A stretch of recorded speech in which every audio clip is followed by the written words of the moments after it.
Welcome to sunny Southern California in the picturesque Del Mar Thoroughbred Club, where the turf meets the surf. Del Mar will be the center of the horse racing world this November as home to the Breeders' Cup World Thoroughbred Championships. And there's the roar. Horses from all over the globe are racing to secure themselves a spot for championship weekend. And today we present a key qualifier, the signature race of the summer, the Grade 1 Fanduel Racing Pacific Classic.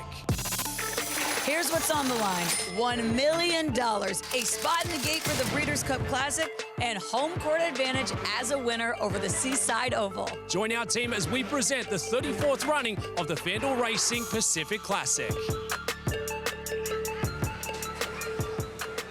Welcome to the Del Mar Thoroughbred Club. Happy Saturday, happy Pacific Classic Day. Del Mar, the home of the Breeders' Cup World Championships for the next 2 years running. Today, the centerpiece of our meeting, the $1 million Fanduel Racing Pacific Classic, run at the distance of 1.25 miles on the main track. The next time we run 1.25 miles here at Del Mar, it will be the Breeders' Cup World Championships with $7 million on the line. Horses from all over the globe vying for a spot in this race. You have City of Troy from Europe, Forever Young, and the Japanese contingent, and Fierceness, the 3-year-old, so impressive last week in the Travers. I'm Christina Blacker, very pleased to be guiding our coverage today here on the set at Del Mar, and I'm joined by racing analyst Matt Bernier. Matt, this is a race that changed pretty significantly in the last 24 hours with the scratch of Adair Manor. She was our morning line favorite. In her absence, how does this change the race, and who are you looking to as a win candidate? Well, I think first things first, I think this turns into a fantastic gambling event now. You take out the very likely win contender, I think, in Adair Manor, and now it's kind of up for grabs. Any one of the 8 horses can get the job done. I look at a horse like Full Serrano. Purely from a tactical standpoint, this horse has one way to go. They're going to break and put him right on the front end. And I'm not convinced that the rest of this group necessarily has the kind of the gumption that they need to go and get a horse like this. Look, I think he kind of caught the connections off guard, winning the way that he did here in his stateside debut. Wouldn't be surprised at all if he took a forward step, and if he does, he's going to be very dangerous on the front end. Connections that have absolutely owned this race as of late. We'll have more on that later on in the show. Full team coverage for you here today from Del Mar. We begin it with Scott Hazelton. He is back at the barn of the Superstar mare, who will have to wait another day to compete, and her stablemate, who is still in the race. Scott. Bob Baffert has won the Pacific Classic 7 times. That's a 21% strike rate in the history of this race over the course of 33 years. And coming into the weekend, it looked like he had 2 opportunities to win it. But just yesterday, we learned that Adair Manor, the filly, she had tied up, and she was not going to run in today's Pacific Classic. And what does that mean? Basically, muscle tightness, something that any athlete can relate to, Joaquin. So if it's going to be win number 8 in the Pacific Classic, the hope lies with Reincarnate. Well, Scott, the only horse that is shipped in for the Fanduel Racing Pacific Classic this year is Il Miracolo for trainer Antonio Sano. He only has 4 lifetime victories, and he comes off a second-place finish in the Island in his most recent start at Monmouth Park. But he's a horse that has run in 9 consecutive graded stakes races, and nobody else in this race can say that. When you look at the recent trainers, Christina Blacker, that have won this race going back to 2017, it's only been the home team in the Pacific Classic, Bob Baffert or John Sadler. So if Il Miracolo wins this race today, he'll be the first out-of-town horse to win the Fanduel Racing Pacific Classic since Dolahan back in 2012. Yeah, the home team has been strong here in California for the last several years. What about the shipper, about Il Miracolo, and just returning on quick rest in a race of this magnitude? On the East Coast, he's been a good horse. He hasn't been the upper echelon, the elite of the elite. So I think this could be the kind of instance where maybe it's his coming out party and he gets a Grade 1 victory here in the Fanduel Racing Pacific Classic. I think, in all honesty, Christina, if he does win, I think it's more an indictment on everyone else as far as the Breeders' Cup Classic picture is concerned. One horse will guarantee themselves a spot in the starting gate for the Breeders' Cup Classic by virtue of a win in today's Fanduel Racing Pacific Classic. Let's head back to our Los Angeles-based studios and check in with Simon Bray, who has a first look at some of the competitors. Simon. Thank you very much, Christina, and good afternoon from Los Angeles, our Fanduel TV studios. Dr. Venkman, he's been thrust into the spotlight with the absence of Adair Manor. He's installed as the morning line favorite. Lightly raced for trainer Mark Glatt, never raced beyond Amana 16th. He was the winner of the local prep. Here's Reincarnate for trainer Bob Baffert. In comparison to some of his other Pacific Classic winners, this horse would be like a C or D string. He's picked the right year to try and get the job done at plus 500, 5-1. And then there is the East Coast shipper Il Miracolo we talked about. His last effort was only 2 weeks ago. 14 days he makes the cross-country journey, and he does it because there's only one Grade 1 winner in this race. There's no standout, so he's got a big shot. If you look at this race back in New Jersey last time out, he finished a decent second behind Subsanador. Mike Smith takes the mount today. This is Mike Smith on the winner. Subsanador is trained by Richard Mandela, a West Coast-based trainer.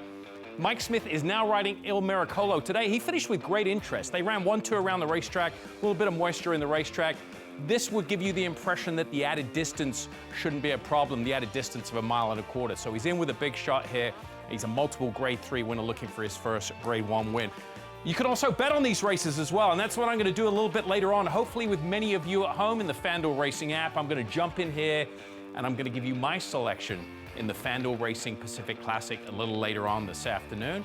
I think many of you down at Del Mar are going to make the same bet I am. I think Matt and I are on the same page. Let's head back there now. Christina and Matt, take it away.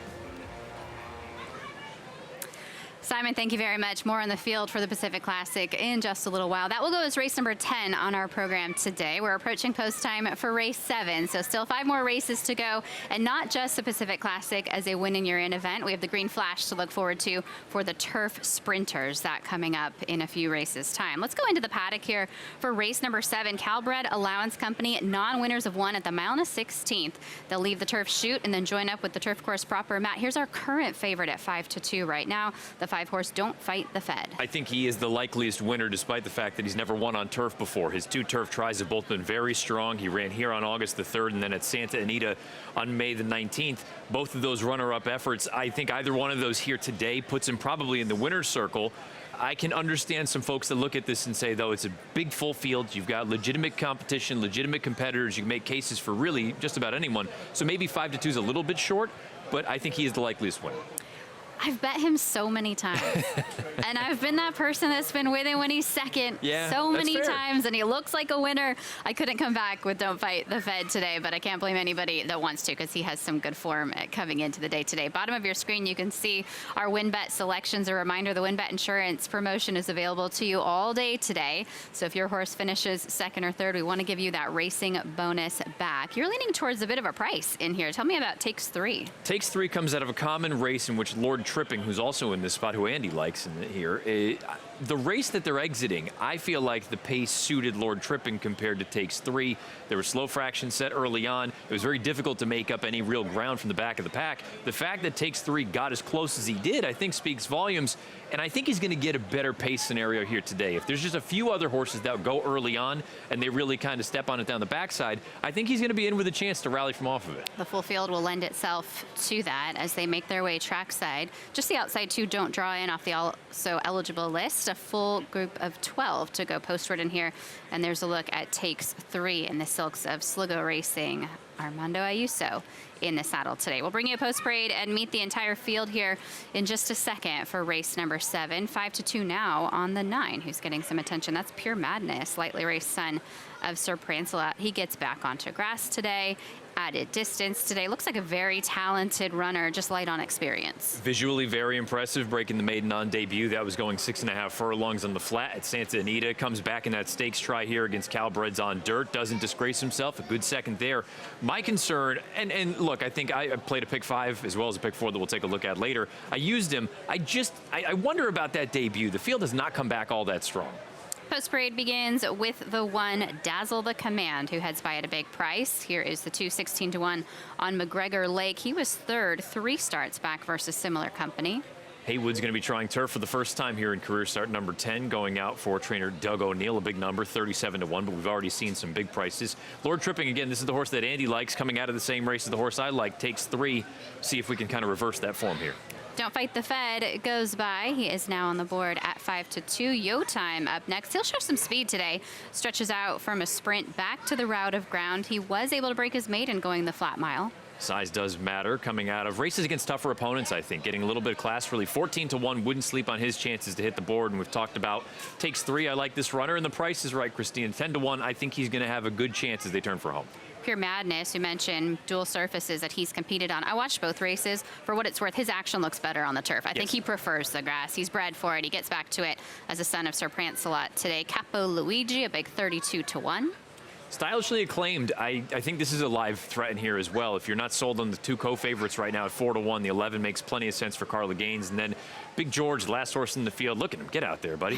Feeling himself, warming up. 23-1. He's 0 for 6 on turf. He's never hit the board in those 6 tries. Big George with the big warm-up to round out that field. 4 minutes until race 7. Let's go to Scott for more. Brian Corner looking sharp and ready for Pure Madness to stretch out to a route of ground. Is he the type, does he have it in him to try to blitz this field, or what will be the plan with this horse here today? Well, I'd like to see him relax. He, his last few works have just been kind of lackadaisical, and we kind of did that on purpose just so we're going further, and seemed to be okay. What have you made of his 2 runs so far? Well, he's done everything we asked. I mean, he's a nice horse. Kind of wanted to see him walk in. There he is. But he's done everything we asked, and we think distance won't be a factor. I mean, I think he'll do it the right way, and he'll do whatever, Tyler wants him to do. He looks good walking in as he walks past us. Good luck, Brian. All right, thank you. Pure Madness still taking some attention. He's 3-1 right now. The numbers for the Sir Prancelots sprinting to routing are closer than I thought. I was pigeonholing his horses a little bit more to the turf sprint. 19% turf sprint winners, 14% at the route. It's very much within their scope. And this horse looks like he has a lot of size to him. He's towering over the pony. I think the other thing about that debut, 6.5 on the flat at Santa Anita, that's a proper stamina test. And the way that he finished, I think he was actually just kind of hitting his best stride. So that gives me hope that the 2 turns for him isn't any kind of an issue. I had mentioned the only concern I have is the reservation about the race itself that we just took a look at the tape of. You've had 5 horses other than Pure Madness exit that race. 4 of them regressed. The only one that improved jumped up by 2 points. On average, the field regressed by 11 buyer points in their next start. Now, 11 points, the good news for Pure Madness, he's already got a bit of a buyer edge on the field. But if he does come back to earth, let's say he regresses to, I'm throwing it out there, a 75, he doesn't have any edge on this field. No. Today. 2 minutes until race number 7. If you'd like to get your wagers in for this one, FanDuel Racing app, the FanDuel Sportsbook app. 50-cent late pick 5. It does start right now. Before you make those bets, listen in to more from Joaquin. Here, trainer Antonio Garcia, who has the 5 horse and Don't Fight the Fed, coming off a close 2nd place finish last race. The chart says that he lost a shoe. Was he okay when you got him back to the barn? Yeah, he was fine. He was fine. He lost a shoe. He's that type of horse that he really needs to just get by the horses, because it seems like when he gets hooked with another horse, he'll kind of just lean with them. And I think that was the case there. But, I think the extra distance is going to help him. He might be a little more, I'm going to just tell Mario, he gets the lead, just go ahead and go. If not, just sit off the pace and just, go by them. But you have to be really aggressive with him, or else he'll just hang with the other ones. He likes to be with his buddies. Well, hopefully he's first at the finish line and he passes his buddies here. Antonio, appreciate the time. Good luck to you. All right, thank you.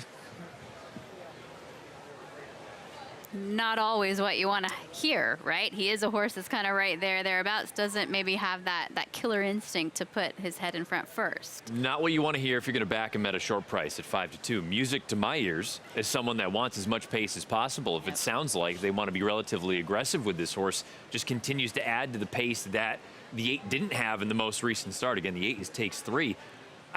The faster the better for any of these closers, whether it's the horse that I like or somebody else that you may like at home. Hearing that, it's got to make you feel pretty good. I like the 11 in Okay. here. And you mentioned Stylishly Acclaimed as a horse that was definitely, one of those in contention. I think what ultimately sold me on him was the fact that he was really finishing with momentum in that last race. And that was at the flat mile. We are going the mile and a 16th. I do have some concerns about the added 16th of a mile for some of the other competitors in here. I think he's going to move up off that race. And I don't like the outside post, but he's fast enough to put himself into the race. I don't think he's going to get so far shuffled back that he isn't within striking distance as they turn for home. I agree. The pace basically held up in that July 28th race. He was the only horse, and I know 2 lengths, he didn't come from out of the clouds, but he was the only one making up meaningful ground from the back, and I agree with you the way that he moves. I don't have any real issues about the distance. I think he works out a nice trip. Wouldn't it be fitting on FanDuel Racing Pacific Classic Day if a son of acclamation gets his picture taken here? It would indeed a homebred for the Harris Farms and Gary Parker. Good luck to them with Stylishly Acclaimed. He is 4-1. The 9 continues to make a nice impression out there. He does look very, very good. What about Lord Tripping? Andy likes the 4 horse in here. He was second by a neck in that last start. The common race with takes 3. He was one of those at the distance kind of made me take pause. Do you have concerns about the added 16th for him as well? Distance is a concern, and also the dynamics. I think they're going to go a heck of a lot faster early than they did in that run on August the 3rd, which you combine that with possible distance limitations. I don't love the recipe. He's 14-1, though. It's not like we're talking about one of the favorites in a spot like this. So he's not for me, but I could certainly see the case. If you think this ends up being a paceless race, maybe he gets brave. 14-1 on Lord tripping the 4. There's Carla Gaines. She's the conditioner of the 11. Stylishly Acclaimed, who we just told you about, 4-1 from the outside post. She had a nice winner from off the pace in a turf sprint yesterday, looking to continue some good momentum through this weekend. And there's another look at Stylishly Acclaimed out on track right now. The 7 horse, 13-1. Size does matter. He ran well at 9 furlongs, which bodes well for him today at the mile and the 16th. He was the one I felt like we needed to give one more shout to as they're loading into the gate, because he's taken on better company as of late. We saw he ran in that stakes race 2 starts back, and he wasn't disgraced, only beaten a little more than a length. That was at 9 furlongs. This trip will not get him beat. It's a matter of class and quality. I think the setup is there. He's a big price. I've used him in the pick 5. I think you should as well if you can. Post time for race number 7 on the program here on FanDuel Racing Pacific Classic Day. We'll have more on the competitors in our featured event in just a little while. We will also look ahead to the Green Flash, a Breeders' Cup Winning You're In event for the turf sprint right here, looking for that home court advantage at the 5 furlongs on this Jimmy Durante turf course. Trevor Denman, the voice of Del Mar, has the call. Here's race 7. Yo Time coming up. Stylishly Acclaimed, Big George to the outside gate. Coming up.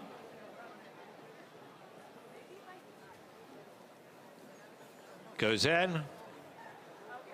All set. And away they go. Lord Tripping broke smartly in the white blinkers. Hayward's out well. McGregor Lake on the inside showed speed, but is now dropping back. Yo Time in the white blinkers goes up to join them. Pure Madness hooked a little wide, but light with the leaders. Don't Fight the Fed in the purple cap right behind him. Stylishly Acclaimed as the green sleeves, been followed by Takes 3. Then we come back to McGregor Lake. Big George is racing back 4th last. In behind that, Dazzle the Command. A good 11 lengths off these leaders. Capo Luigi's on the outside of that, and Size Does Matter last. They strung out over a lot of ground now as they go on the back stretch. It's Lord Tripping at a decent pace. He leads it by 2. In the second spot is Pure Madness. At the rail comes Hayward. Don't Fight the Fed with the blinkers. Only 3 lengths off the leader. Stylishly Acclaimed is in the green sleeves. McGregor Lake is right there as well. Up alongside of them is Yo Time. They've been followed by Big George, who's now 8 lengths off these leaders. Takes 3 alongside of that. Then we drop back to Size Does Matter in the pink. They've taken closer order, 7 lengths off them now. In behind that, we have Dazzle the Command. And last of all is Capo Luigi. Now they're quickening. They start to sprint for home, and Lord Tripping continues to lead them.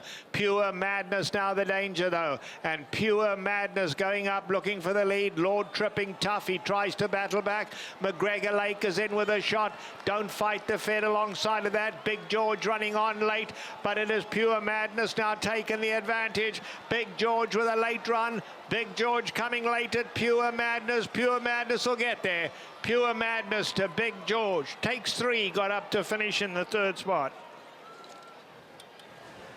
The lightly raced Pure Madness takes race number 7 for Brian Corner, sitting just off what ended up being a pretty soft early pace here. Yeah, I clearly misinterpreted how the race would be run. It seemed like going into the first turn, there was a bit of a scrum, and they all wanted to get some position, but then things really kind of backed down the backside. Here we go. ISO shot of your winner on the left. We've got jockey cam on the right, and you know, again, Christina, probably from a class standpoint and what this horse has shown in the first 2 starts, he was probably one that I don't want to say I slept on. He was 2-1, but he had every right to take a big step forward again, and he did just that. This is a beautiful trip in here, a great ride from Tyler Bays, and it's nice when you can go out there and be comfortably down the lane, not worrying that somebody's going to come and run you down. Strong handling from Tyler Bays today on this son of Sir Prancelot. Just the 3rd start of his career. He gets back to the turf course and strides home a winner. He was also returning in just a couple weeks' time off that second place effort in the Real Good Deal on the main track. A versatile runner, and he's a big, beautiful son of Sir Prancelot out there. Brian Coroner celebrating another winner at the meeting. And look, they can do a lot with this horse going forward. Again, that dirt race was not bad at all. So if they choose to,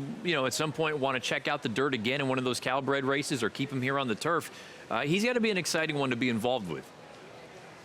2-1 on your unofficial winner. It was 9, 12, 8, 2 across the board here for race number 7. We will have those prices coming up after a quick timeout, and as soon as this one goes official, when we return, we will also take a look at Motorius. He is back to defend his title in the Green Flash and to qualify for the Breeders' Cup Turf Sprint. Stay with us.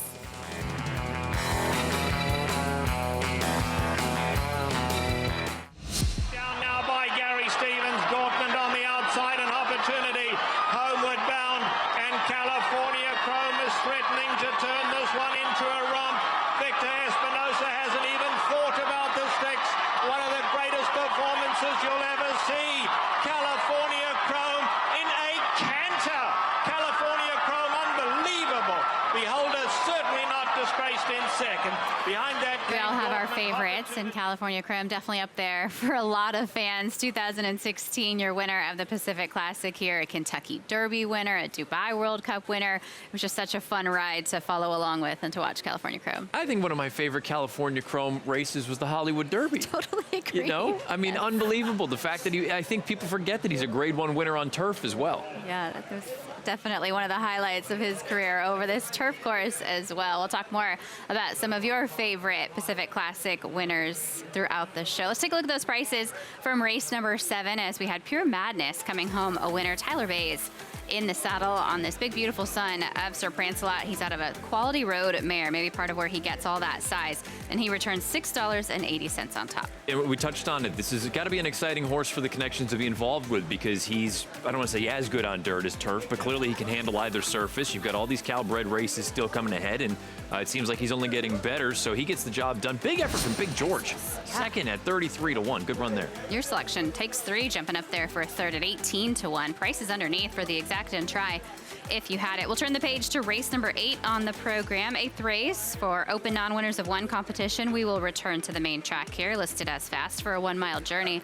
Outside horse is a scratch, and Fast Draw Munnings opens up as the choice right now at 5-2. Based on numbers, he is strictly the horse to beat. He's gone through this condition in the past. He's in for $40,000 here today. His best race, simply put, wins. I think you've got some reasons to be a little bit dubious of him in here at a short price. I'm right there with you on the top selection. We'll talk more about that price in just a little while. We do want to catch you up on some other racing action. Standardbred fans, let's go to the Meadowlands as they come for home in race number 4. Here it is. 4 and 2. They're into the stretch. Strength from above looking to pay off here. But out of the pocket, Lyrical Genius and Patrick Ryder after a perfect trip. Springsteen is full out third. Oregon Trail late pace. Strength from above. More strength here. Lyrical Genius on the outside.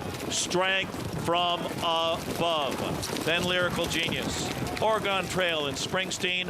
151. $2.40 back for the winner out there at the Big M. 7-4-3. Official results of race number 4. We will follow up with their next race accordingly. Here at Del Mar, looking forward to race number 8. It does begin the late pick 4 sequence. A pick 4 that has 3 graded stakes races in it, and this a very challenging first leg. These to me are the best days, not just because of the caliber of racing and the big event atmosphere, but these are great fields that have been put together. I think this is a pick 4 that could pay boxcars. We saw the early pick 5 with a couple of odds-on choices pay $11,000. No reason to think something similar couldn't happen here. I think this race could be a little bit of chaos. My top pick is a price in here at 12-1. That's the 3 El Rey Dorado. We'll do a deeper dive into that runner in a little bit. 4 deep in the second leg of the sequence. Hello, guys. Hi. 2, 3, 8, and 11 there. That's the grade 3 Green Flash. And I'm going to go to a horse that may be a little bit class compromised, but Johnny Padres. He ran so well in that most recent start. There was no pace signed on. He should get a complete 180 as far as the dynamics are concerned. And then you get to the final 2 legs of this sequence. We obviously get to the FanDuel Racing Pacific Classic. I'm only using 2 horses. One's 8-1, one's 12-1 on the line. The top pick is the 6 Full Serrano, hoping that he can just speed pop the field and say, come and catch me. Nobody can do so. But Katona, you had mentioned it yesterday, and we kind of were talking a little bit. And I went back last night and looking at the replays going, he ran really well. He had been gone for a long, long time, and I don't think this distance is going to be a problem for him. They're the only two for me in there. If you really needed to get skinny and you wanted to cut that in half to $24, you could single the 9 in the nightcap. I do think the race goes through first piece, but I want to throw in the 5 Llamas at a price as well. He knows how to win races, yes. Llamas. So you got to love those class warrior types that just get to the wire first time and time again. $48 play from Matt Bernier if you'd like to head to the FanDuel Racing app or the FanDuel Sportsbook app to play this late pick 4. Bet it as is. Use it as a template. If you want to cut it in half, you can. And have a look at that. Did everybody know Bob Baffert is a grandpa? That's baby Summer, his granddaughter.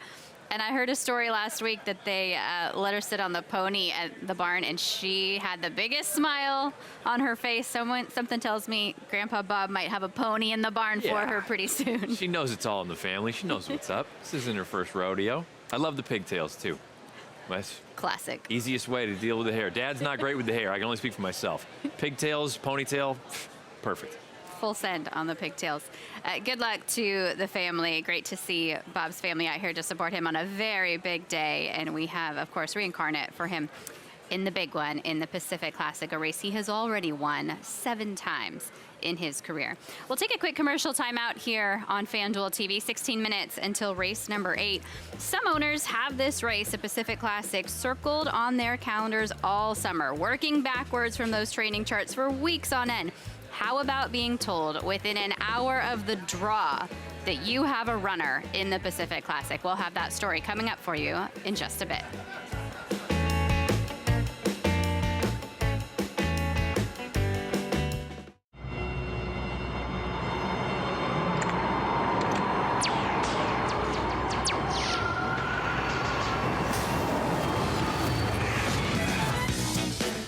Dr. Venkman is back in action. And Dr. Venkman tenacious in victory. And he's ready to bust the field wide open to capture his first Pacific Classic title. Dr. Venkman and Juan Hernandez, they win impressively. And even with a field of Grade 1 competitors, we are going to see a much tighter race today. He ain't afraid of no horse. And with FanDuel Racing's $20 no sweat bet, you've got nothing to fear either.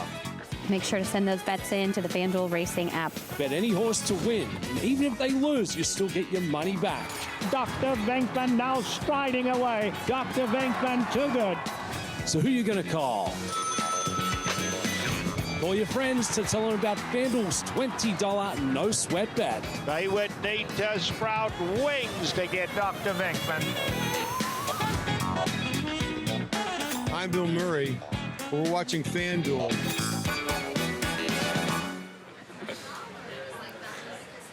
Very clever, Dr. Venkman, looking to vanquish the competition out there in the Pacific Classic later on. And look, they've asked a lot of this horse in the last couple of races. The San Diego was his first race around 2 turns. He's never done anything wrong. He's run 5 times. He's won 3. He's got a couple of runner-up efforts. And even if for whatever reason this distance doesn't work out, there is probably a Breeders' Cup race for him, whether it's the dirt mile, whether it's the sprint. He's versatile. He's tactical. He can go to the front. He can sit if you want. He's the handy kind of horse that classy horses end up kind of showing that attribute off, where they're not one-dimensional. They don't have to do one thing.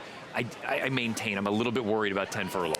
Feel the same about him in terms of the distance. Another horse in the field that I think you could say some of those same comments about is There Goes Harvard. He's been very versatile on the turf, on the main track, and he runs for the Eclipse Thoroughbred Partners. Their motto is Believe Big, and thanks in part to the acumen of managing partner Aaron Wellman, they're believing big this week, and they now have a runner in the Pacific Classic. Take a look at how it all turned out.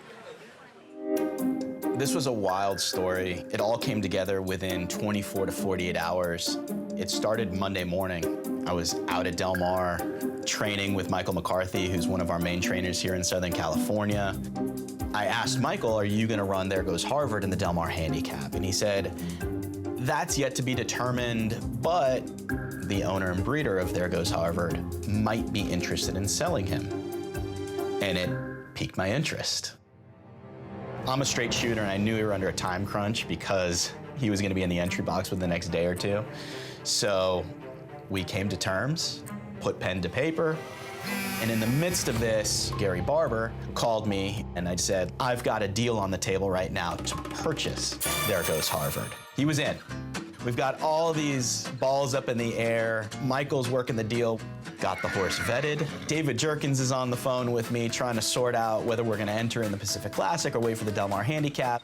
The draw was like within an hour of this all happening. We had to get the bills of sale all signed and notarized, and literally within an hour. That is your field for the $1 million FanDuel Racing Pacific Classic. There's our Silks up there. The number 2, There Goes Harvard, 15-1. We are shooting for the moon, but at the end of the day, we really wanted to buy a horse that we thought we could have a future with. Saturday's just one step, and we hope he's got a lot of good races to win in front of him.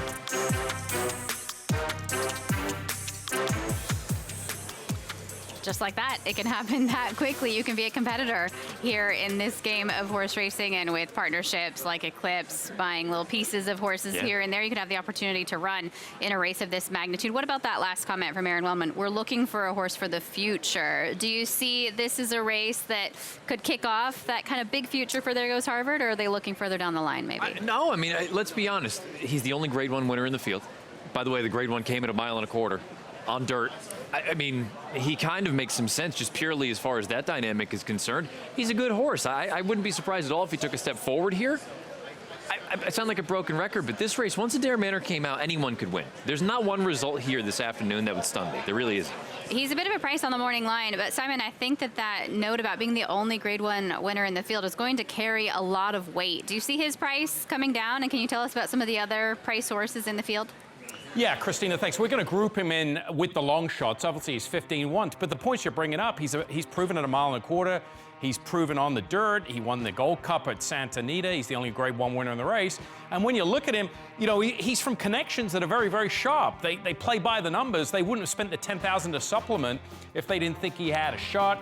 He's trained by Michael McCarthy. Obviously, he had a great summer. Hector Berrios has had a fantastic summer down at Del Mar. And the fact that this group is willing to put up the $10,000 to supplement him late, I think speaks of his chances. There's none above the law. He's another long shot. Jorge Parabon. Remember, he started his career picking up tickets off the floor to raise money to become a trainer. He claimed this horse for $50,000 back in February of last year. He's a big long shot. So is Mixto for trainer Doug O'Neill. Kyle Frey will be aboard. He's going to be 15-1 on the morning line. He's got the thinnest resume with just a maiden win. He's eligible for a much, much weaker race than this, but he has been stakes placed despite only having one win to his name. So there's a brief look at some of the long shots.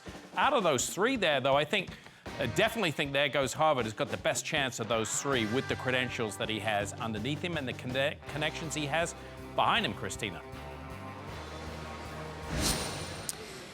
Yeah, Simon, I would agree. I know Aaron Wellman, a big Ragozin guy. He looks a lot of numbers along those lines. And to your point, this horse is already proven at the distance. There's a lot to like about There Goes Harvard. The other thing, too, is, you know, everybody kind of gets an idea of who's pointing to a certain race at any given year.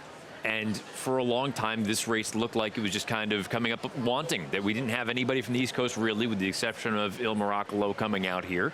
And I think at that point, it emboldens you a little bit, saying, look, what do we have to lose? Let's take a shot. Maybe it doesn't work, but if it does, we've hit the jackpot. We've hit the lottery. Not only do we win a prestigious race like the FanDuel Racing Pacific Classic, we're into the Breeders' Cup Classic. We're running for $1 million, and you're running to win. Absolutely. But running second and third in $1 million race is also definitely part of the success of any ownership group. So good luck to them and to everybody competing. A little bit later on today, race number 8 is coming up next. This will be the last of our kind of undercard type races. 3 stakes races to finish out the program with the Green Flash, the Pacific Classic, and the Del Mar Mile. We start this non-winners of one group with Bright Leaf along the inside at 9-1. He runs off the claim today for Sean Williams. His last race was really impressive, but I wonder if he can come back and run that same type of performance back-to-back. Going to have to step up a little bit, but it's certainly fast enough. Pasarando just went on by. I like this horse, El Rey Dorado. We'll do a deeper dive in a little bit. Free again. I mean, if you just take a look at what he's done on the main track, he's done nothing wrong. He's got 2 wins in a second-place finish. He's nearly 30-1. As you take a look at Dual Threat, another horse that has back races good enough to be competitive. Ultra Power will be up next. He'll get a lot of attention, especially with that pedigree. Curlin out of the Mighty Mare Unique Bella. Bob Baffert will take the blinkers off today as he returns off the layoff. There's Tesoro north of 20-1. Better than Gold. If this thing heats up and becomes a barbecue early on, he's going to come running at the end. He's also a key form line. Full Serrano runs later on in the Classic. You see Fast Draw Munnings. If he shows up, he basically wins. And then Scatify. What do you make of a horse like this? Scatify is difficult for me because he's just one of those that hangs a little bit, I think, in a lot of his races. I can understand why they tried him in the Oceanside. I think anytime you have a nice 3-year-old that qualifies in that race, you have to go ahead and take a shot. But he's been right thereabouts with some really good horses. Parenting jumps off the page in those running lines. I mean, I struggled to decide what I thought of him. I was afraid he'd get bet. 7-2 is still a fair number, but you bring up Parenting, Nisos in his second lifetime start. They thought enough to send him to Keeneland. I mean, and he's run well. I don't know. I don't love him at 1 for 7 lifetime at 7-2. He's kind of that don't fight the Fed of this race. The horse is right there. Yeah. He always teases you. He looks like he's going to win. Doesn't quite seal the deal. But then again, he's ended up behind some really good horses throughout his career. 5 minutes until race number 8 on this program. Let's go to Joaquin for more. Here, trainer O.J. Haragi, who has the 7 horse in Tesoro, who's looking for back-to-back wins, comes off a victory on the turf at Santa Rosa. But how do you think his recent dirt races at Pleasanton stack up against this group today? Well, obviously it's a lot tougher here, but he's run well on the dirt, and so we figured this time we'll give him a shot here. I believe the turf races, there's one coming up next week, and I thought it would be a lot tougher, so we'll give it a shot here. He's a 6-year-old who has 31 lifetime starts. Tiago Pereira hops aboard for the first time. Does Tiago need to know anything in particular about this horse at this age, or is he pretty straightforward? No, the horse has a little kinks on, but Tiago's been on him a couple times, so you got to know the horse. He knows a little bit about him, so he knows what to do now. So hopefully we just need a good, solid, safe trip, and I think he has a chance. Thanks, OJ. Good luck to you. Thank you. Appreciate it. Tesoro up on the board at a big price right now. He is 20-1. I understand the thought process and wanting to hope that this race comes up a little bit softer than the turf race, but I don't think this came up easy. No, not by any means. And he's an interesting horse because he does have races that are good enough to win. He's versatile. He can sit, he can go.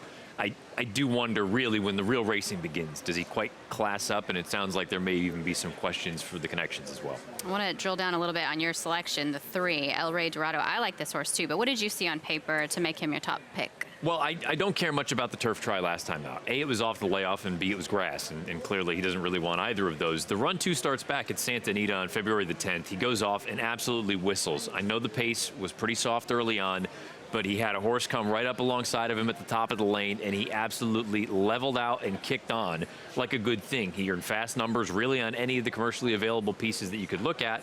And the thing for me, Christina, that sticks out about that race specifically, it's the only time he's gone 2 turns on dirt. So I'm hopeful anyway that he's the kind of horse that doesn't have to have the lead, because I don't know that he's got the gas necessary to clear to the front. If he does make the front, I love his chances. If he has to sit, that'd be my only reservation. But at 11-1, this is the kind of horse I like to gamble on. I completely agree. Here he is. We have a shot of him now, El Rey Dorado out there on track. I also thought, just even looking at him, he's a pretty big horse. Watching his replay, he looks like he wants every bit of the ground that he got in the race back on February 10th. He's out of a Vindication mare, plenty of stamina in that pedigree. And if you're going to catch him at a price, today's the day. Today's the day you want him on the improve at that 11-1. Apparently, I didn't get the memo. Everybody likes I'm with you on the 3. We can add one more little chicklet next to the 3 horse. Everybody else likes the 8. Andy is out on track. Andy, who looks best? Christina, Matt, super boring observations from me. I think the number 6 Ultra Power looked great on the track today. He looks fit off the layoff, blinkers coming off, which I kind of like for him. He is kind of a high energy horse. Just watching him warm up, he was certainly keyed up, but looks fit, like I said, and adds Lasix for the first time. I think the move back to the dirt certainly helps him as well, being by Curlin. And I am going to include the number 8, Better Than Gold, obviously. As you guys said, he finished second behind Full Serrano, who is running in the Pacific Classic later on, but the horse is a beautiful mover. Maybe not the most substance to him, but watching him warm up over this track, he really gets over it easily and just doesn't touch the ground when he moves. So he's a green flag for me, Christina. Yeah, Andy, I remember Better Than Gold in his second start, which was here at Del Mar. And in his debut, he had a world of trouble. It was clear he didn't want any part of 6 furlongs. That was a prep race. I really liked him that day, and it was the added ground that really I think, brought him to life. There are some excuses. I'm willing to draw a line through the turf races for him. He does look like he's coming back around, and it's hard to ignore his running lines when you see Full Serrano out of that last race. Yeah, I have to be honest. He's the horse. This is the race specifically with this runner, Better Than Gold, that I think is the most interesting as far as maybe looking down the road in a couple hours. If this horse runs big, I think it just flatters Full Serrano, especially when you consider the way that race on August 3rd was run. Full Serrano set the pace. The pace melted down, and he kept going. This was one of the horses that was coming from the back. So a good effort from the 8 would flatter the form of Full Serrano in a few hours. None of us picked the favorite. The betting public likes Fast Draw Munnings, the 9 at 5-2. What are the positives in his favor? I have nothing against him. I just was looking for more value. I was going to say positives. He is clearly the fastest, I think. If he shows up with his best, he gets it done. The concern may be the layoff and the fact that they're willing to lose him for 40 as opposed to coming into some tougher spot where you protect him. 3-1, Fast Draw Munnings, a lukewarm choice as they move into the gate. There's a look at El Rey Dorado, maybe a little warm on the neck out there. Kyle Frey, his regular rider, back in the saddle for Mick Ruiz today. And then also getting some attention from our analyst was the 8 at 5-1, Better Than Gold. Let's go to Trevor for the call. Here's race 8. Going in. They're all in. And away they go. They all came out well. El Rey Dorado's quick along the inside. Fast Draw Munnings in the red goes up to join. Scatterfy has to go wide, but right there with them. Then Ultra Power. In behind that comes Tessero. They've been followed by Passerando. 7 off the leaders. They're going a good pace up front. Bright Leaf is in the pink towards the rear. Then comes Dual Threat. Behind that is Better Than Gold. Second last and a good 12 off them, and Free Again is last. Down the backstretch they go, and El Rey Dorado at a decent pace, just over a length. Fast Draw Munnings right there, second, and Scatterfy on the far side. Ultra Power the grey, those 4 tightly grouped. A gap of 5 lengths back to Passerando. On the far side, Better Than Gold is starting a move in the blue colours, then Bright Leaf. At the rail, Free Again as a good 12 off the leaders. They've been followed by Dual Threat and Tessero. They head past the 3/8 pole, and it's still El Rey Dorado, now taken on, though, by Fast Draw Munnings. Fast Draw Munnings goes looking for the lead, and here's Ultra Power in the grey. Ultra Power now closing stealthily on the outside. Scatterfy did not go on. Then comes Bright Leaf and Better Than Gold. They come into the top of the lane, and Ultra Power now very strong. Takes the lead and kicks for home. Ultra Power in full flight for the wire. Bright Leaf is starting a run down the center of the track, but Ultra Power just never gave them a chance. Big, long striding strides as Ultra Power and Juan Hernandez absolutely annihilate them. Bright Leaf will finish up in the second spot. In behind that came Better Than Gold and El Rey Dorado. Ultra Power, just that. The son of Unique Bella goes on to victory with consummate ease today. I mean, this was an absolute dusting. Around the far turn, inside the half-mile pole, you kind of saw the writing on the wall, the way that Juan Hernandez was riding Ultra Power. It wasn't a matter of if this horse would win, it was by how many lengths, and it seems like it probably could have been more. In reality, as we take him going into the far turn here, you see down on the inside, just kind of in that pocket, the catbird seat, letting the pace unfold. Spot shadow right there on the big gray. Again, the son of Unique Bella, we know what she liked to do out when she was racing. She wasn't really much of a distance horse, better shorter, but point being, he was always moving much the best in here. He got a good pace scenario in which to run at, and he blows the doors off this field, stops the clock in good time. Look, I was a little bit against him just simply because I wasn't sold on what we had seen to this point. This was a totally different animal today. This is a 3-year-old, yes, too. Important to remember. Yeah. I mean, he's coming to hands kind of later in the second half of this season, but he hadn't really had the opportunity to show what he could do just yet. The 4-length winner to break his maiden, disappointing on turf in the Qatar Mile. He had been on the sidelines since November of last year, and he comes back today in style. He's also carrying a lot of condition. He's a big son of Curlin that looks like he could throw his weight around out there, and he just did. I would say, well, A, that's going to be a great winner's circle photo. Yes. That's one for the family. But B, do you think it's a little bit too soon to think about like an Awesome Again kind of a spot? I mean, is that crazy? I don't think so. I don't think so. You have a horse like this that's rapidly improving, bred to be any kind. Yeah. With that kind of pedigree. Looks sensational out there. Second lifetime win in 4 starts for Ultra Power, Simon, and for Bob Baffert at 3-1. Very, very impressive performance. Yes, it was very impressive there. And Bob Baffert got yet another one in his army there to look forward to in the future. We got a lot to look forward to, especially coming up top of the hour. The Green Flash, that's a sprint on the grass, a lot shorter than Pacific Classic. We've also got Corey Nakatani joining us, a winner of over 3,900 races in the Hall of Fame. He's going to be a guest analyst for the Pacific Classic. And Dr. Venkman looking to bust out and make a name for himself. He won the local prep to San Diego. This is it here on the screen. You're taking a look at there over Katona. Those two facing up a little later on in our feature race, the FanDuel Racing Pacific Classic. We have racing action from around the country to owe you. Let's get out to the Meadowlands. Race number 5, moments ago. Into the stretch, Buzz has some separation. In front by 5, getting away from Fashion Cantab, trying to hold on a second. Ghibli with some late trot, and now that's Love This Bar into second. And on the inside, Fashion Cantab third, a 16th out. It's all Buzz and Andrew Adamczyk. Buzz, a complete blowout, wire to wire. Buzz, no doubt about it. Then Love This Bar. Then Ghibli. Then close, Hunter's Gal or Limerence, 156.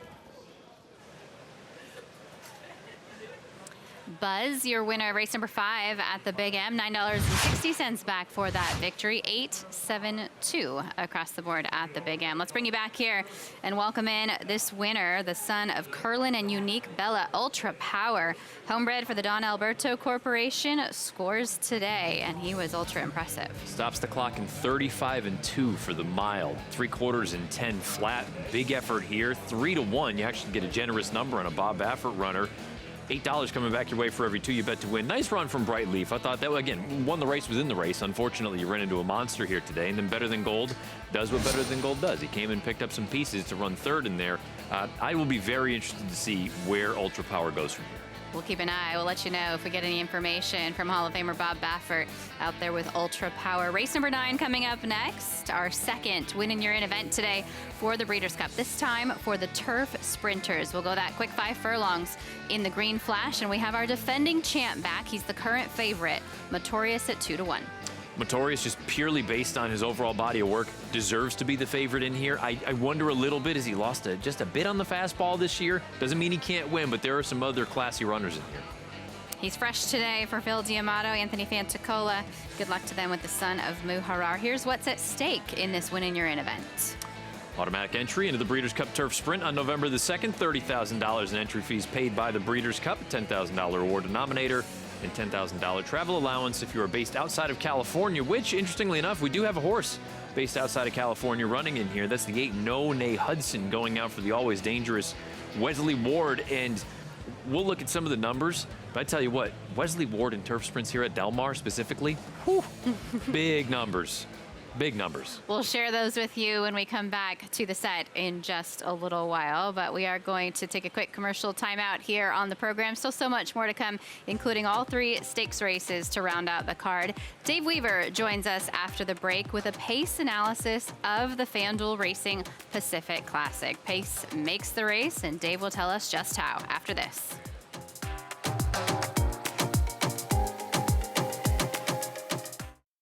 And it's Beholder. Gary Stevens just shakes the reins at her. And Beholder is opening up on them. Almost impossible to believe. She's turned this into an exercise gallop. Beholder is absolutely poetry in motion. Beholder and Gary Stevens didn't win it. They romped in the Pacific Classic. Catch a Flight second. Then came Red Vine, Opportunity, Imperative behind that. We're not supposed to play favorites, but that is my favorite Pacific Classic. I still remember just the chills, and it makes me emotional watching that race every time we see it. I was actually on maternity leave. I was here as a fan, and I was able to watch, and I was sitting behind Richard Mandela and watched him stand up, and as the entire grandstand was cheering, it was like he took it all in. He couldn't move. He was frozen, but in awe of her and that performance, and just watching that reaction and watching what she did. One of the most special moments I have at the racetrack. I think it was my favorite Pacific Classic as well. That move just inside the half mile, unbelievable. Hall of Famer Gary Stevens called it the most impressive performance of any horse throughout his career, and those are very high praise words from a Hall of Famer. Speaking of Hall of Famers, we are very pleased to have jockey Corey Nakatani joining us on the coverage once more today. He's in the paddock with Michael Joyce. Mike. That's right. Corey Nakatani, newly inducted to the Hall of Fame. The first time I ever voted on the Hall of Fame was when I got to vote for him. I'd like to think I had something to do with it. Lava Man certainly had something to do with it. One of the best horses you ever had, and a horse who won the Pacific Classic. Tell us about that horse and that race and what it was like for you. Well, for that particular time, the speed was dominating the races. It was a little bit later in the day, so I felt it was his best asset was to take the speed and take the race to him. And he was just such an amazing horse that he was able to take that high cruising speed and dictate the race and win it. So you know a thing or two about winning the Pacific Classic. You know a thing or two of winning here at Del Mar. In the next 3 races, do you think you can help us figure out what it's going to take with the Green Flash? We've got the Mile coming up and, of course, the Pacific Classic. Can you give us some insight? Yeah, so I went into the jocks and spoke to some of the jocks and got a little bit of information from someone what I believe they're going to do in the race. So I think Mike is in the Green Flash here. He's going to put his horse forwardly placed, and that's a good spot to be going 5 furlongs. So there's a horse in here that I really like, though. That I think it's the. Let me take a check. Hold on. Let me look at my notes here. We're looking for the horse on the program. This is live television. Just a reminder. Here we go. You're in the right race, aren't you? Right here. The 10 horse. The 10. We're at 2-1 right now. We're going to have Corey take a look at some of these horses. We're also going to have some of the insight he got from some of the riders, and we're going to be doing this the next 3 races. We have 3 big stakes races coming up, Christina, and we have one of the best to ever do it to give us his Hall of Fame insight for the next 3 races as well. Michael Corey, thank you very much. We appreciate it. The 10, there is a look at Motorius. Antonio Fresu will be aboard. Let's talk a little bit more about his last couple of races, because I felt the same in initially looking at his form. Are there built-in excuses from his last 2 starts, or is he not as sharp as he was last summer? You can still be good and acknowledge that you may not be throwing 100 anymore. Maybe you throw 97, and maybe 97 is good enough to get a strikeout and get a win here tonight. But I think it would be a little bit kind of, I don't want to say silly, but naive to think that maybe he hasn't lost a little bit, because I think the old Motorius is far more competitive in those 2 races than what we saw. Now, granted, Cogburn, lit the world on fire when he won at Churchill Downs and what he's then subsequently gone on to do. But that run at Santa Anita was kind of the alarming one to me. It wasn't so much the run at Churchill off the layoff. The lack of finish, the lack of kick at the end of that race on June the 16th, that's what makes me think that maybe we're not dealing with the A++ version. Motorius 5-2 on the board right now for Phil D'Amato. He's 2 for 2 over the course here at Del Mar, and does have a pair of wins at the distance, being those 2 races right here on the Jimmy Durante turf course. Let's transition back to some of our Pacific Classic runners, and we're going to go head-to-head here with Dr. Venkman and Il Miracolo, the only shipper. So we're going West Coast versus East Coast, record-wise. Dr. Venkman, very lightly raced, just 3 for 5 so far, hasn't done anything wrong. Il Miracolo, 4 for 21, more traveled. He's been all over the country. Quick look there at their earnings and their morning line prices that have been adjusted after the scratch of Adair Manor. Where will they sit as far as the pace goes? Let's find out from Dave Weaver. You know the old adage, pace makes the race. Let's analyze what I think is going to happen here early on in the FanDuel Racing Pacific Classic. Remember, at a mile and a quarter, they start all the way in the back of the chute at the top of the stretch. So by the time you get to the first turn, I don't think there's any question Full Serrano is going to be the fastest horse and open up a couple of lengths. The question is, who's going to try to beat the other rider to the punch? Talking about Mike Smith on the 1, Il Miracolo, and Antonio Fresu on the 3 horse, Dr. Venkman. As they make their way down the backstretch, I think the 6 is going to start to get a little bit leg weary, as he only wanted a mile last time out. By the time they hit the far turn, I think Mike Smith is going to make the move with Il Miracolo and try to get the jump on Fresu. But Fresu's not going to be too far behind. Dr. Venkman probably gets on even terms at the top of the stretch, but as they get closer to the wire, with the lack of experience at today's mile and a quarter distance for Dr. Venkman, I think he's going to come up a little bit short. And Il Miracolo goes on to win the FanDuel Racing Pacific Classic. Dr. Venkman runs a good second, and Katona is going to rally up late for third. So that's the way I see it. 1-3-5, not quite a wire-to-wire win for the 1, but we'll be very close to the pace today. Dave, thank you very much. I'm with you as far as the winner. I actually ended up picking Il Miracolo, but I thought pace-wise Reincarnate would be really sent hard in here. I think Reincarnate, I don't want to say the only way he can win, but I think he has to go. If you look at the way that he's run his best races through his career, has been when he's out there dictating things. You can say the same thing about Il Miracolo. Now all of a sudden you combine that with Full Serrano, you combine that with a couple of the other ones that want to go, maybe this turns into a bit of a heater up front. Could indeed. Still plenty of time until the Pacific Classic. The Green Flash is coming up next. Let's go back into the paddock with Mike and Corey. Thank you very much. And Corey, we were talking earlier about some of the riders and what they had to say. I know Joe Talamo, because he doesn't have as much speed as some of these other horses. He's going to be riding the 4 here, a little bit of a long shot at 12-1 on the morning line. What do you have to tell you about how he's going to ride this one? So when I was sitting in the room with him, I was talking to him about what he felt his best chance was to win the race. And he's going to get away good and sit in the pocket, and hopefully the speed will come back to him. And Joe's rode here plenty of times, and he knows that if he get outside that 3 wide, it's going to cost him the race. So I think he's going to look for a ground-saving trip, and he's on the inside, the 4. So I think he's got a pretty good shot based upon what I think the way he's going to ride him. It's going to give him his best chance, and hopefully he'll get lucky at 14-1. You have a great record in the Breeders' Cup. You have a great record on this turf course here. Those two things combined this year, with the Breeders' Cup coming, this being a win and you're in for the Breeders' Cup Turf Sprints. How do you have to ride this turf course at this 5 furlong distance? You can't run into a spot. You have to be very patient. As fast as the race comes to you, you still have to be patient, and you have to be able to not get outside of 3. If you get outside of a horse, the horses, they're going to bolt. The horses are going to not make the turn. There's going to be a lot of bumping, and there's going to be like a chaining reaction is what happens, and then you're going to lose all chance at that point because there's nowhere to make it up. So you got to get the trip, and I think the way Joe's going to ride this horse, he's going to get the trip. He's saying that, you know, he's a little bit bigger horse. He doesn't get away from the gate well, but hopefully he can get him to break well, and that was what I talked to him about. We're going to let Corey take a look at these runners as they make their way through the paddock. We'll let you know who he thinks look good, Christina, before they come out for the post parade. Gentlemen, thank you very much. I want to pick up on that point about not getting outside of the 3 path, essentially. Doesn't that complicate things for Motorius based on his post position draw today? That Absolutely. Theory? Yeah, I mean, especially for a horse that he's not fast enough to get up there and clear. You don't want to drop all the way out to the back because you just don't have enough time to make up that kind of ground here going 5/8. So I think you almost guarantee yourself a 3 to 4 wide trip. Couple more races on the turf course. This, the Green Flash, a win in your in event for the Breeders' Cup Turf Sprint. And then our last race today is the Del Mar Mile. You'll see some of these horses targeting that Breeders' Cup Mile. First Piece, definitely a horse to watch. He'll take up a lot of attention in the finale. We'll be right back.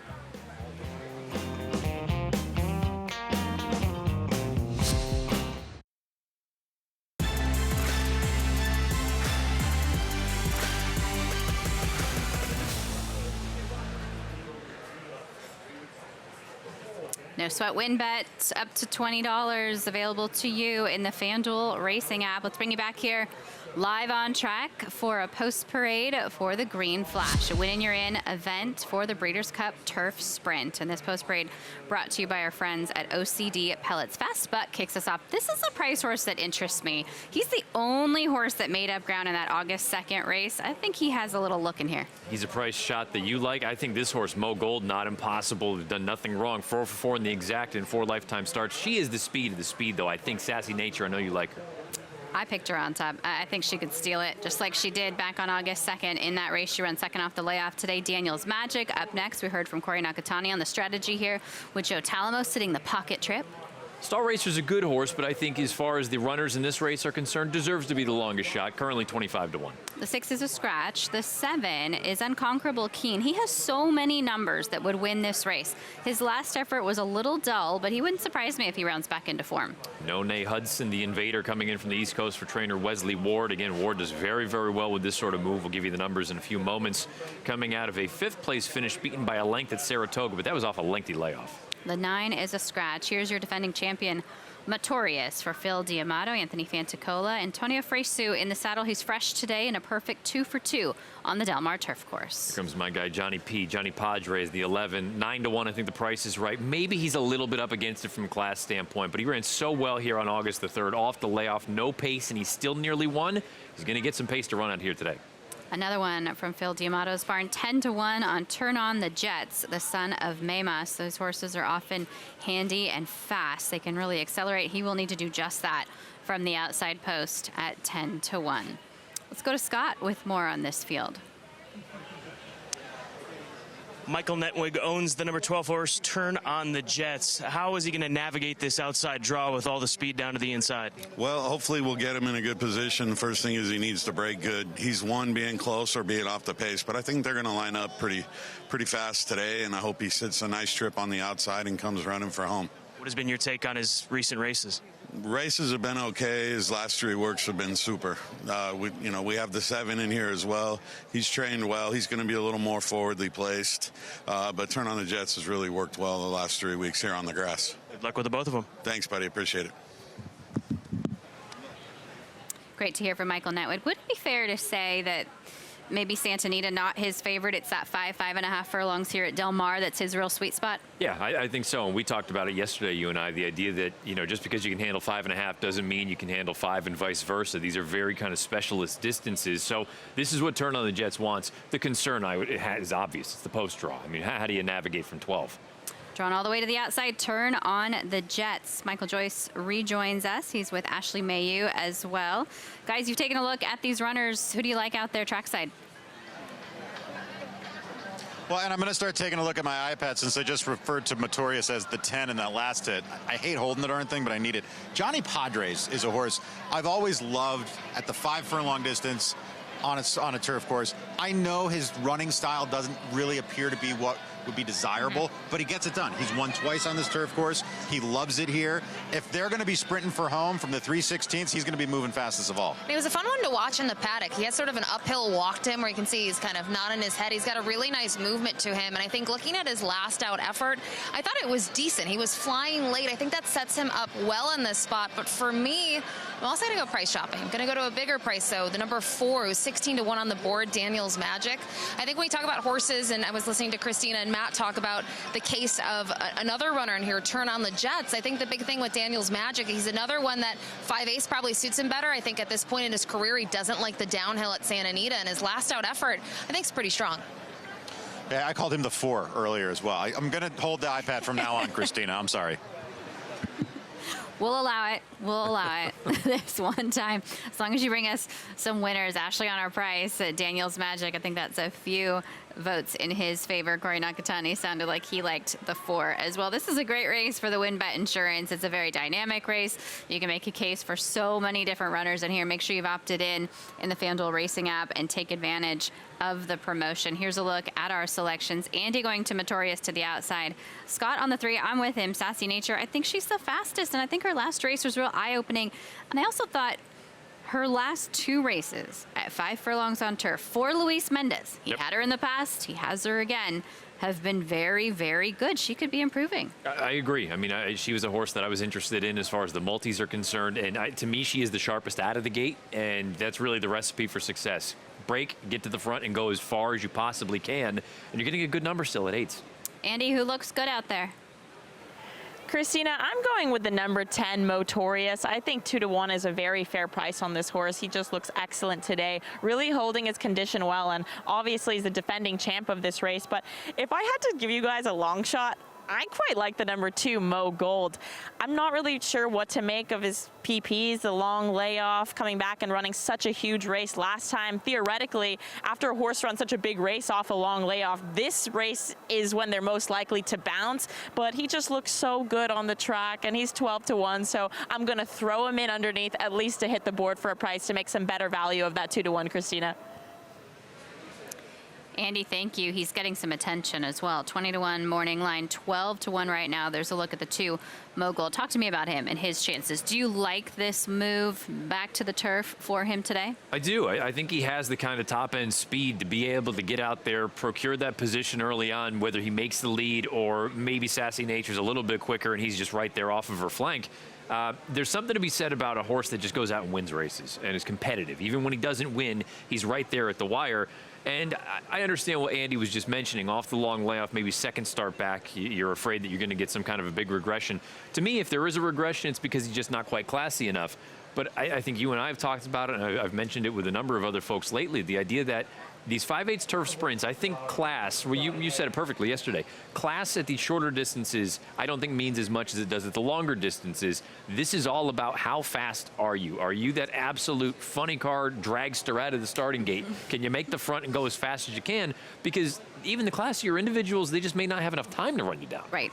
We look at the hindquarters on the 2 as well. I mean, he's a little lathered up, but he has all power in the hind end there. And that's part of it. It's not just the speed, but it's also the propulsion away from the gate. It's being able to drop down, use your hind end, really spring forward and catch that first point of call. He's in a position to do so. The 3 is in a position to do so. Who else wouldn't surprise you if they were right up and in that early mix on the front end? Those are the 2 that I kind of had my eye on, the 2 and the 3. I suppose Fast Buck down on the inside has enough speed to be close, but I feel like that speed's a little bit more potent, a little longer for him, 6.5. So I don't know that I necessarily like his chances as far as getting out there and winging it on the front end, but you should have put it this way, a spirited enough pace, I think, that if Motorius is back to the good version, he can come rallying and get the job done. Or if you're like me and Mike, who like the 11 Johnny Padres, if he's good enough, I think he's going to get a good enough setup. But I feel like now I've just kind of, I'm second-guessing myself because I feel like Talk yourself into everybody. Yeah, I mean, buy them all, take them all. That's this kind of race, though, and I love it because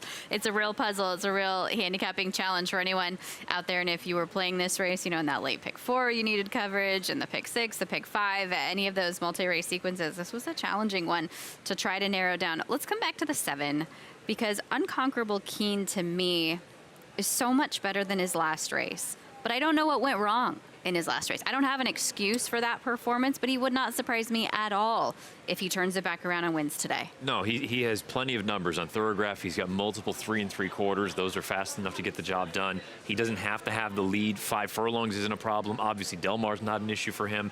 I agree with you. I don't think he would be a stunner at all. The horse just to his outside, it has to get a shout in here. No Nay Hudson.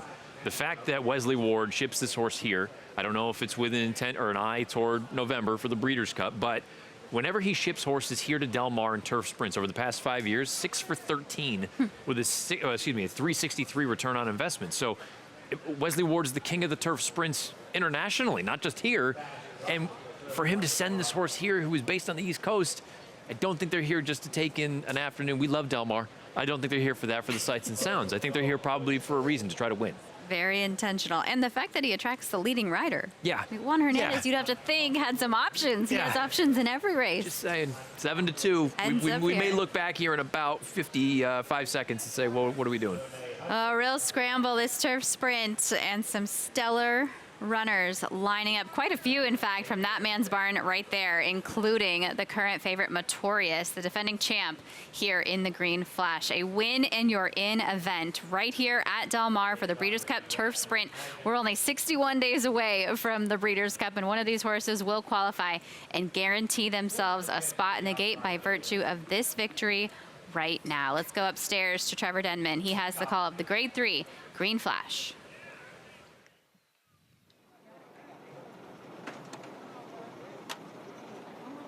Going in.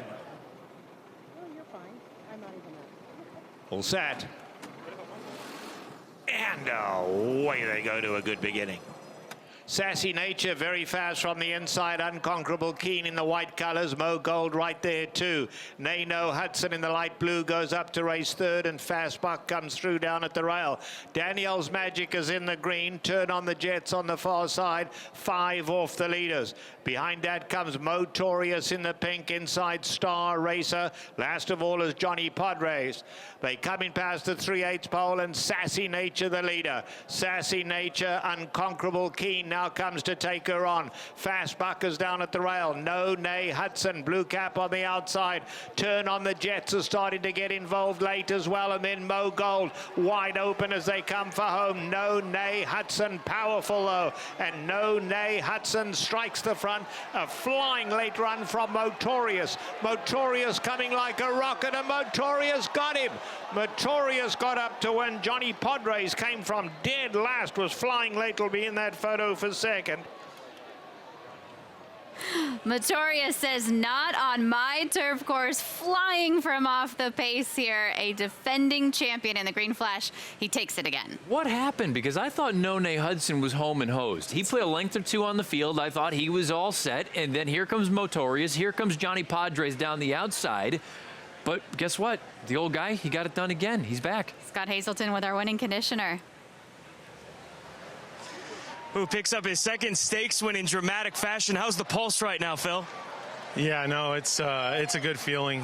This horse, he just kind of didn't get things his own way starting off this year, and you know, he came back to a turf course he really likes and got a nice setup and showed what he can do. What is it about Del Mar that allows him to be so good like this? You know, I just think it's kind of the turf course. I think he gets a better grip, and a little bit. It was a little bit fairer today. He was on kind of two extremely biased tracks both times he ran. You know, coming with his style. But today he got a nice setup and showed his good leg kick. Well done on another title defense here on this big day. Thank you. I love taking a look at that ISO replay, and at this point it looks like the 8 was going to be gone, but then we'll come back and see Motorius flying into the picture here. Antonio Fresu does have experience on this horse, but he just kept him in his hands the whole time, all the way around the turn there, had contact with his mouth, was just very much in control, and to make up that kind of ground while you're turning, and then to drop down and accelerate like that, this horse is a freak. And especially considering, you know, we talk about the specialty distances. 5 furlongs is not 5.5, is not 6 or 6.5. Certainly, he's won basically over all of them. Between 5, 5.5, down the hill, 6.5 at Santa Anita. You name it, he's shown up and gotten the job done. Andy with our winning rider. Christina, the defending champ, gets the job done. Antonio, what a thrilling finish. I really thought None Hudson had it in the bag, but clearly you had a different idea. Yeah, you know, the horse doesn't have that much speed early on, you know. I took a pull, tried to save ground in the turn. Then when I tipped him out, you know, he has an amazing turn of foot, and he won in a good style. So, I mean, it's always been a nice horse, and I'm really happy to win this race this year, and Phil and his team did an amazing job. You could not have timed that better. Congratulations to you, Motorius. You're going to the Breeders' Cup. Thank you. Thank you very much. Back to you guys. Andy, thank you very much. Huge performance today from Motorius, and they have to be very pleased with that with the Breeders' Cup here in just a couple of months. And maybe Phil D'Amato hit the nail on the head, that maybe those 2 turf courses that he ran on that I was suggesting or feeling like maybe showed that he was starting to lose it a little bit, maybe he was just up against it, and now he's back over his preferred surface and should be a handful again in a few months in the Breeders' Cup. There's something to be said for home court advantage, too. We'll talk about that a little bit later on in the Pacific Classic, but especially in a race like this. And I think if you look at the history of the Breeders' Cup of the turf sprint, no matter where you are, home court advantage really weighs heavily in your handicapping and who ends up the winner. Well, and think about the way we just saw that race unfold. He comes from off the pace, he's 3 wide throughout. That's not usually a recipe for success going 5/8, but if you love your home cooking here, you know, I guess it doesn't make a difference. He's just a monster. When he shows up, he is just that, Motorius. Craig Brownsville found that horse overseas. I know Anthony Fantacola very happy to have Motorius back in action and back to the winner's circle. We'll have prices coming up from the Green Flash in just a little while, but we do look ahead to the FanDuel Racing Pacific Classic, and you can look no further than Baffert and Sadler. 7 of the last 10 years they have made their way to the winner's circle, and the West Coast heavy hitters square off again today. Take a look. Trainer Bob Baffert notched his 7th victory in this race last year, breaking a tie with Bobby Frankel.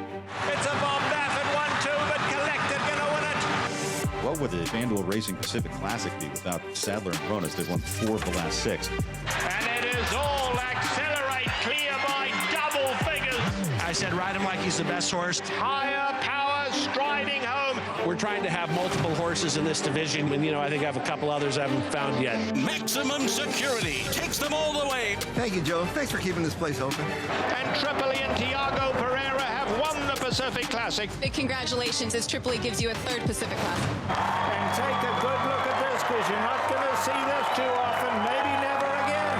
Flight Line. This is one of the best horses racing seen in a long time. It's Arabian Night hanging on. Go Rocket Rider, Arabian Night. you said what to Richard as he walked down? He scared the hell out of me.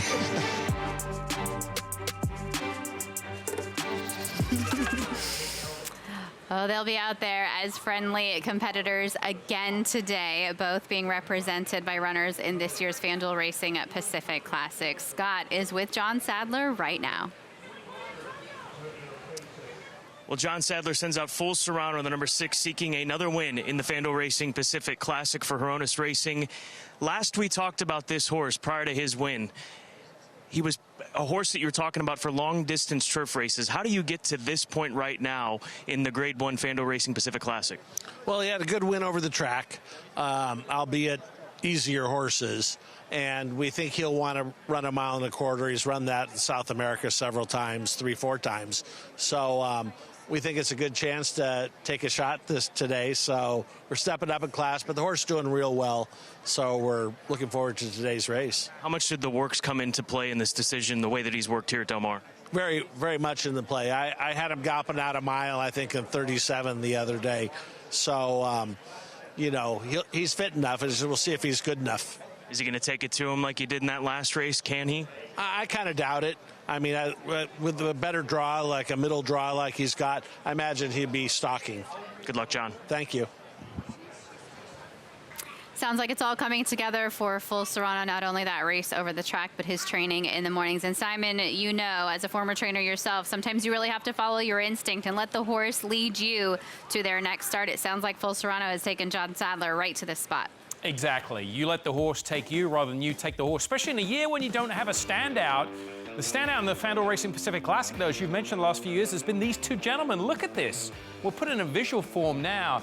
Bob Baffert just dominating from 1999 with General Challenge. Great runner there. Richard's kid, 2-time winner, Game On Dude. And then when Baffert doesn't win, he hands it over to John Sadler, who's really made a name for himself the last several years with long-distance dirt horses, private purchases, a lot of these, Accelerate, High Power, Tripoli, and of course the Champion Flightline most recently. So those two guys have dominated. But you know what? As strong as record they have in this race, they don't have either of the favorites right now. So we are going to check in back down at Del Mar once again. Let's go back to Scott Hazelton. He's standing by in the paddock. We got horses.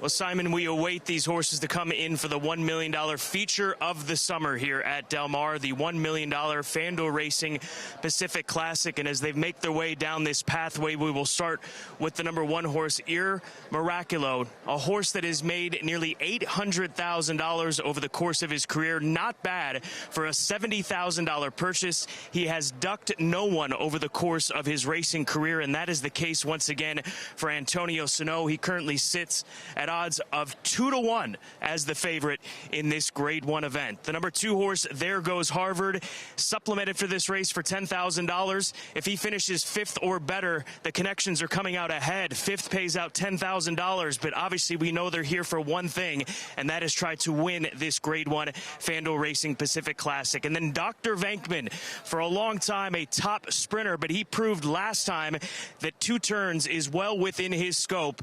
And Michael Joyce, he's got the breeding. He's the son of a Breeders' Cup Classic winner, Go Sapper. Well, Reincarnate went from the other Baffert to the only Baffert. He hasn't won at age 4, but the last win in his career wasn't the Los Alamitos Derby at age 3. He's going to be awful tough in this spot, despite being winless in 2024. Then there's Katona for Team O'Neill. This horse was second, a game second to Dr. Venkman in the San Diego Handicap. It's his second start off a year layoff. And Full Serrano, the number 6 horse here for John Sadler, just making his second start in the U.S. But Hronis Racing and John Sadler have quite the history in this race, and he would not be that much of a surprise. None above the law of the gray, the 8 horse looking to become the latest Calbred to win the FanDuel Racing Pacific Classic, joining California Chrome and Best Pal. It would be an upset at odds of 45-1. And then Mixto, 50-1 currently. This is his 7th consecutive stakes try. He is winless against Stakes Company, but he's been right there in some big races, including the Grade 2 San Antonio and San Pasqual.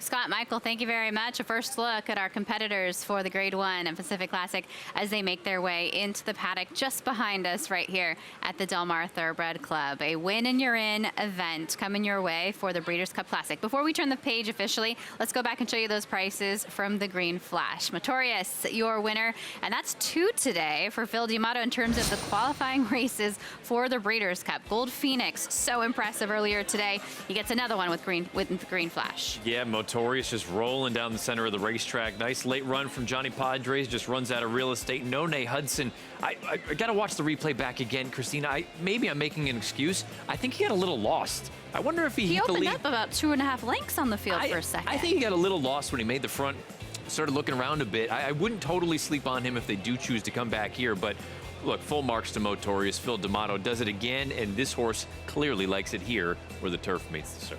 A first look at the odds for our featured events, not just of the day, of the summer. And Il Miraculo, the East Coast shipper, opens up as the favorite at 2-1. Does that surprise you? A little bit. I wonder if this is kind of by default. Now, to be fair, on speed figures, depending on which figures you use, the commercially available ones, he is the fastest horse in the race, specifically on Thoroughgraph. I guess maybe if you want to say this is the East Coast and me coming out, I feel like I know what he is on the East Coast, and I don't think he's quite of this caliber. Maybe he'll prove me wrong, and if he does, he's going to punch his ticket to the Breeders' Cup Classic. Here's a look at what's at stake today. Automatic entry into the Longines Breeders' Cup Classic on November 2nd, right here at Del Mar. Your $150,000 in entry fees paid for by the Breeders' Cup, an award to the nominator of the winning horse, and a travel allowance if necessary. Il Miraculo would be the only one from this group that might need to cash in on that. He is your current favorite at 2-1. Simon, can you take us through some of the other shorter priced runners in this field, as we have now 21 minutes until the Pacific Classic? Yeah, no problem, Christina. We touched on the long shots. We talked about John Sadler and Baffert. Neither of those gentlemen, though, have the morning line favorites in the race. That role is going to go to trainer Mark Glatt with Dr. Venkman, the lightly raced Dr. Venkman, who's looking to improve here. Of course, trainer Mark Glatt's done a great job with him. He's undefeated at Del Mar, 3 for 3. It's his first start at 1.25 miles, his second start around 2 turns. That's going to be the question mark for Dr. Venkman. So he's got a lot on his plate, but is the upstart. Il Miraculo, we've talked about, ships in from the East Coast. How about this? 21 career starts at 9 different racetracks. He'll be making his first venture to the West Coast, his first runner for Antonio Sono, and he gets Mike Smith aboard, which I think, that's going to go a long way, put a lot in his favor. Remember, Mike Smith beat him last time out at Monmouth with Subsanador. So a lot to look forward to. That FanDuel Racing Pacific Classic coming up very, very shortly. We have more racing action to bring you. Meadowlands Race 6 moments ago. Quarters in 1:23 into the stretch. Beach Cowgirl. Powers clear by 2.5 lengths. Sweet Amira trying to rev up in second and find more. Absolute Power left in the wake third. Some late pace from Blood Moon on the outside. But in deep stretch, it's Beach Cowgirl. Beach Cowgirl flaunting her class here. Scores decisively over Sweet Amira. And then it was Blood Moon and Absolute Power. 1:49.1. Beach Cowgirl, your winner of race number 6 from the Meadowlands, 4-7-6 across the board. More racing in just a few moments. Quick check-in as they get the tack on the competitors for the 34th edition of the FanDuel Racing Pacific Classic. You have 19 minutes until post time, and one more check-in on the odds. Il Miraculo 2-1 as the favorite right now. Just slightly your second choice is Dr. Venkman at 2-1 as well. We'll take a quick commercial timeout here on FanDuel TV, and we will come back with the featured event of the meeting.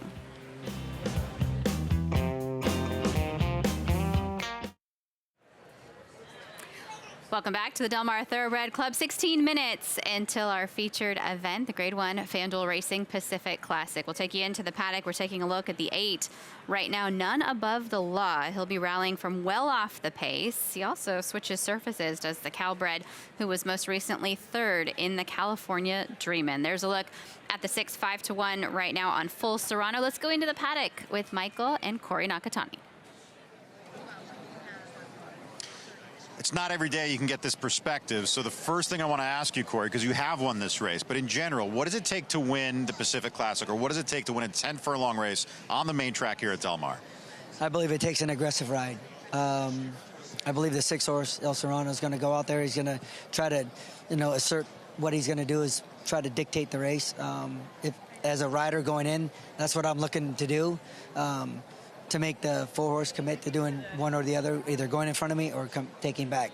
So talking over with what some of the guys are going to do, I believe that that's what's going to happen in the race. I think the 6 is going to try to make the lead and make the other horse commit and get to the outside of him, and then he's going to change what he usually does, which is goes wire to wire. So those are the type of things that's going to take an aggressive ride and obviously a very good horse. Okay, well, let's see what, Simon, if that changes what you were about to say about Full Serrano now that you hear the insight from a guy who has won a race or two for you in the past. Yes, he did. Had a lot of success with Corey over the years. Gave him a couple of wins there of those 3,900 that he had. All right, we've looked at the long shots. We've looked at the favorites. This is kind of the second tier, the group that's sandwiched in between those. Full Serrano would be one of them right now. Let's go ahead, though. We're going to start with Katona for trainer Doug O'Neill. He was second to Dr. Venkman in the San Diego last time out. He'll be ridden by Tiago Pereira. Think about his performance in the San Diego. It was his first start in several months, so he has a license to take a big step forward. Of course, we've talked about it, Doug O'Neill teaming up with Corey to win this race in 2006. Bob Baffert, reincarnate. He's won this race so many times, 7 of them. We've showed you time and time again. This horse doesn't really fit the caliber of some of the other Pacific Classic winners he had, but neither does this race. It's not that deep, so he's not without a chance. Not often you get Baffert at 5-1 in a Grade 1 race. And then Full Serrano, we just heard Corey talking about him. I think this is an interesting horse. I like him a lot. He's improving. Look, he beat who he had to beat last time out, but he's improving at the right time. And this is a group, a speciality that John Sadler has done well with the last several years, and that's buying these horses, private purchases, to run them long on the dirt. That's been his MO for the owners, Hronis Racing. They want to compete, Christina, in these big middle distance races. They've had a lot of success doing it, and it could start here with Full Serrano in just a few minutes. Yes, Simon, absolutely right. I mean, none of us can forget 2022 with Flightline, but then you think of some of those other horses that he was pivoting to this race with, horses like Tripoli, horses like Higher Power, Accelerate in his time. So absolutely the name of the game at these classic distances for the John Sadler runners, and he is represented by Full Serrano in here. Here's Katona. Dave gave this horse a little bit of a look. I know you give him a look as well. I mentioned yesterday that he reminds me of Slow Down Andy from last year, a horse that's just maybe coming to hand at the right time and thriving now with the added distance. I mean, the other thing you have to factor in about that San Diego handicap, yes, Doug O'Neill can have horses ready to go off of layoffs. This horse had been gone for over a year, and he came back and ran arguably the best race he's ever run. So I'm not worried about a regression. I actually think you probably are looking at a forward move here.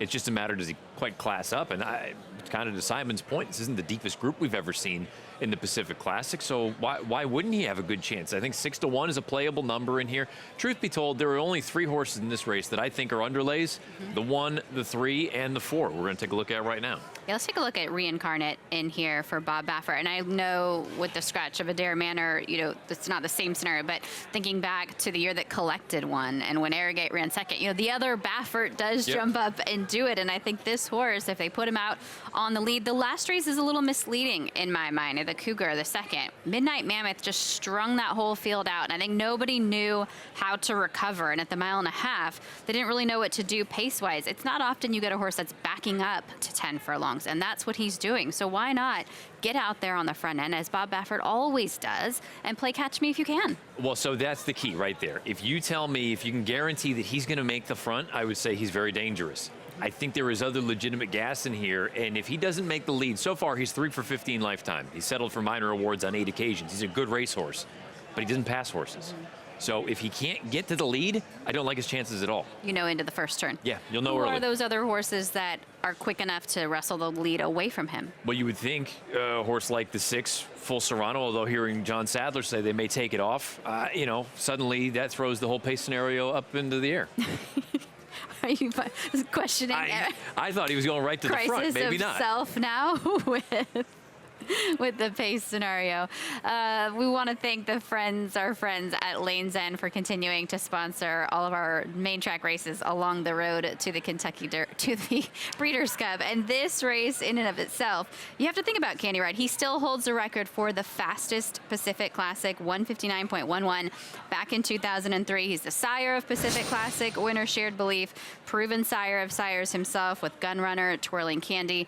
And speaking of Gunrunner, he is the sire of Il Miracolo, who's the first horse that we're going to see in this post-parade. And I thought, you know, thinking back to Gunrunner and to the progression of his career, he started to really get good at 4 years old, and maybe that's what we're seeing with Il Miracolo, 4-year-old improving right now. I think Dave Weaver laid it out perfectly when he laid out the pace scenario. This horse runs his best when he's involved. So even if he's not outright on the lead, as long as he's up there close, that's when you're going to get the best version of him. 5-2, I think, is a little bit on the short side, though. As you get a good look at There Goes Harvard, we've said it before, he's the only Grade 1 winner in the field, and that happened to come at 1.25 miles on dirt. He's 15-1. Turf to dirt for There Goes Harvard today. Here's Dr. Venkman. He's 2-1 right now as he takes on the Rata Ground for just the second time in his career. His first attempt at 2 turns was the win in the San Diego over this course. If you could tell me Reincarnate would make the lead, I'd say he's very dangerous. If he has to sit from off of it and show a new dimension, I don't know that I love those prospects at 7-2. Katona up next. We've made the case for the long shot in here, second behind Dr. Venkman, but maybe a horse that is going to appreciate the added distance today. The son of Klimt tries 10 furlongs for the first time. I had just assumed Full Serrano would be full send out of the gate, go right to the top, but it sounds like John Sadler would be more content sitting just off of it. If that's the case, he's going to need to step up at 5-1. Roy Gutierrez might have other plans, the way we've seen him ride this summer. The 7 is a scratch, and above the law, the big gray son of Caraconti. He will be rallying from well off the pace today. And then Mixto is a giant number. He's 40-1, longest shot in the field, but purely on numbers. I know he doesn't win often. He's not miles behind on numbers. This is the kind of race that crazier things can happen because this group, you can throw them up and they may come down a million different ways. You run the race 100 times, you may get 100 different iterations of the top 8. So I don't think Mixto is a likely winner. But would it absolutely stun me if he got his picture taken? No, it really wouldn't. In that vein, is he a horse you would put underneath if you're playing exactas, tries, etc.? I really, there's not one opinion someone could come to me with in this race, and I would say, maybe you want to rethink that. I think all these horses are very evenly matched, and I think that's what makes a fabulous betting race. And that's why I say, to me, the 1, the 3, and the 4 are underlays, because to me, there's no horse in this field that should be 2-1. Dr. Venkman, he's probably the most talented or among the most talented. I don't know that he wants to go 1.25 miles. As far as Il Miracolo is concerned, again, I've seen him on the East Coast. He's not quite one of the best on the East Coast. I don't know why it would happen here. And then to Reincarnate, I don't think he can pass horses. So I think they're all a little bit short for my liking. There have only been 3 horses to win the San Diego and the Pacific Classic. Dr. Venkman looking to add his name to that list today, Simon, off that victory by a length at the mile of 16th. Good performance. It was a very good performance because, you know, it was his first jump into graded stakes, and he was taking on Katona, who ran, I thought, a remarkable race in second. Let's go back and look at that. It's historically the local prep for this race, even though we're looking at the Breeders' Cup Classic top 4 here. Let's go to the backtrack here. Here's Dr. Venkman. He's the 3 horse up here. The point I'm trying to make here is with Katona, the ground he makes up. He's got about 6 lengths to make up entering the far turn there. And you can see, I think he shows a decent effort here. He's got Escape Artist right here as a deep closer for John Sheriffs, those purple and yellow silks. But I like what I saw from Katona, especially as it was his first start in several months. You want to watch Dr. Venkman here. Watch him jump the tire tracks. He doesn't lose the momentum. He keeps going forward, but you'll see the tire tracks coming up right here. And right there, he jumps right over him, a la Dejour in the Breeders' Cup many moons ago for you racing historians. He had a shadow roll on, he had blinkers, just a young horse, only 5 starts in maturity. But I like the way Katona finished up. Katona hasn't won beyond, Katona hasn't won beyond 1.16 miles, but I think the pedigree's there to suggest that this horse can get the extra distance, especially against this group. So, you know, if you own Katona, Christina, if you're playing Katona today, you have to like that performance there. I know he didn't go past Dr. Venkman, but remember, that was his first start in quite some time. Yeah, Simon, and I think you agree, Matt. If you're going to take a horse out of the San Diego, you're leaning more in the direction of Katona. I think Simon and I look at this race very similarly. Katona, I think, has room for improvement. It's not to say that Dr. Venkman's not going to move forward, but again, this is a gambling game. They're only separated by a length in that most recent race that we just saw the replay of. And if I think Katona would appreciate the distance more than Dr. Venkman, why would I take 2-1 when Katona is currently 6-1? Sadler and Hronis sitting up in the box seat area so many times over the last several years. Those two have made the winning walk down to greet a winner of the Pacific Classic. We'll find out if they do it again here with Full Serrano up on the board at 5-1 right now. Scott with the conditioner of another competitor. Yeah, that is the conditioner of the current 9-5 favorite, Dr. Venkman, and Mark Glatt joins me here as we are less than 6 minutes to the post. When did you start thinking that you could have a very legitimate Pacific Classic horse like Dr. Venkman in this level of competition? Well, I think when he won the, his first two-turn race, which was the San Diego last time, it definitely, put the Pacific Classic into the mix because it's 1.25 miles, and this is even a little ambitious on just a second start around 2 turns to jump to 1.25 miles, but he passed it with flying colors and came out of the race excellent. He's done nothing but great since, and just hoping he can get a little further. How do you see this race panning out for him as far as the speed is concerned and the speed that he has? He's going to be tactical. It's just hard to say, who else may go in here. But I expect him to be forwardly placed, kind of like he was last time. Hopefully get a clean trip, and we'll see what happens. Good luck, Mark. All right, thank you. Let's go to Michael and Ashley. That information is very useful for you, Ashley, because I know Dr. Venkman was a horse that you were going to back here. What does what Mark say affect your opinion?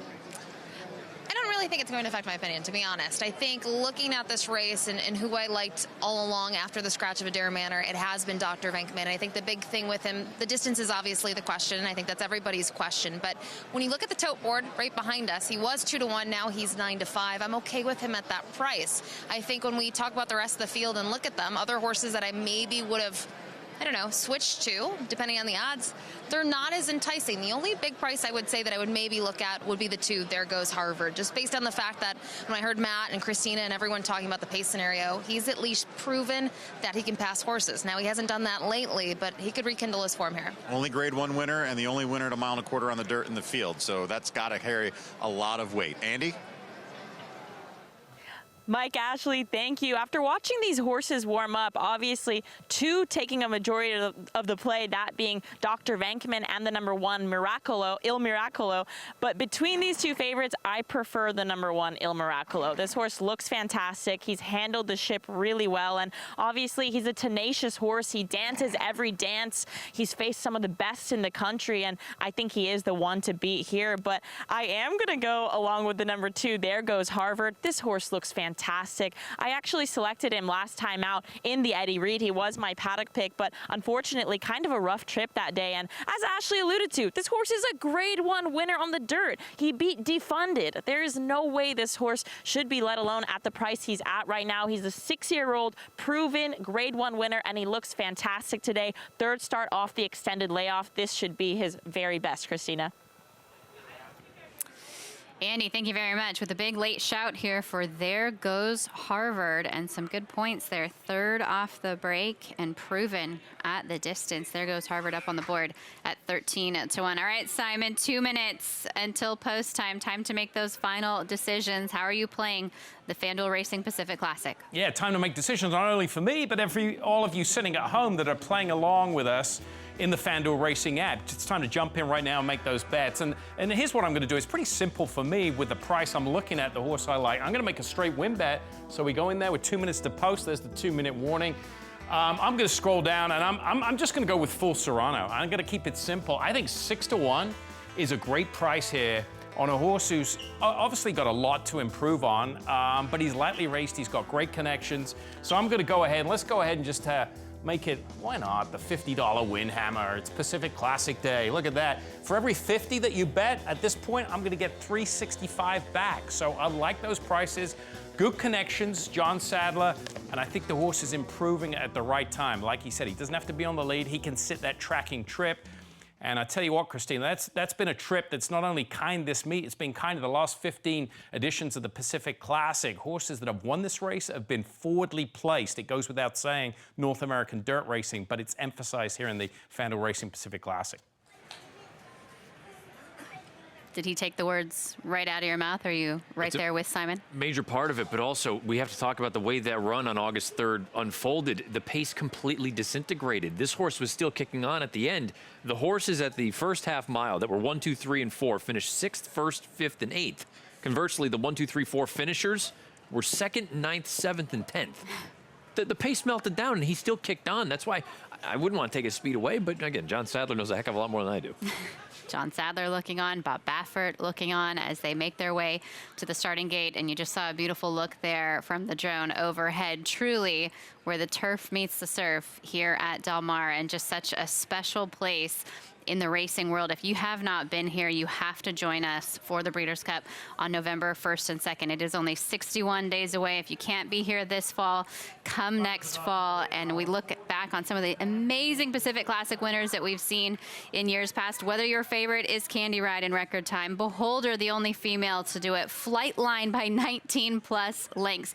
Every winner of this race becomes an instant classic. And today we guarantee one of these runners a spot in the starting gate for the Breeders' Cup this fall, and maybe a little bit of a home court advantage. The next time we run a 1.25 miles here at Del Mar, it will be for $7 million in the Breeders' Cup. But today, the 34th edition of the FanDuel Racing Pacific Classic. Let's go to Trevor Denman for the remainder of the load and the call.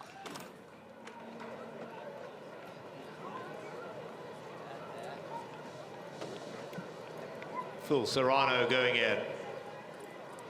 Dr. Venkman in the red.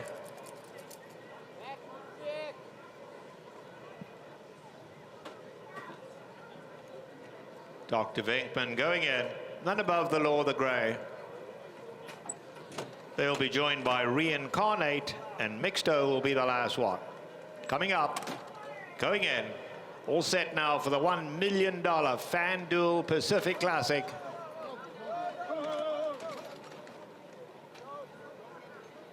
Field for the Classic sent on their way. From the inside gate, El Miracolo broke smartly and goes off for the lead. Here's Dr. Venkman in the red going up to join, and Full Serrano on the outside now gets a narrow lead. Mixto in the gold cap is going up to join them. The pace is decent early. They're not flying though.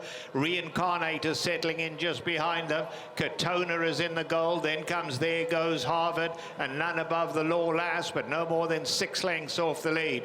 So into the first turn they go, and Phil Serrano, just at a sensible pace, takes them along by a length. Mixto is in second. Dr. Venkman, a very comfortable third in the red colours. Reincarnate is now moving up alongside of him. Il Miracola in the white at the rail, 5 off the leaders. There Goes Harvard is in there as well. Then comes Katona in the gold colours, and None Above the Law trails, 9 off the leader. Onto the backstretch they go now in the Pacific Classic. On the inside, Full Serrano by a neck. El Mixto keeping the pressure on in second. Dr. Venkman, a comfortable third, just waiting for room now. Reincarnate is right up there. He's looking good too. Then we come to El Miracolo on the inside. He's 5 off the leaders. There Goes Harvard alongside of that. Katona on the far side, and None Above the Law, 9 off the lead. They turning the pressure on now as they go into the turn. Phil Serrano's running a brave one. Full Serrano by half a length. Mixto is in second.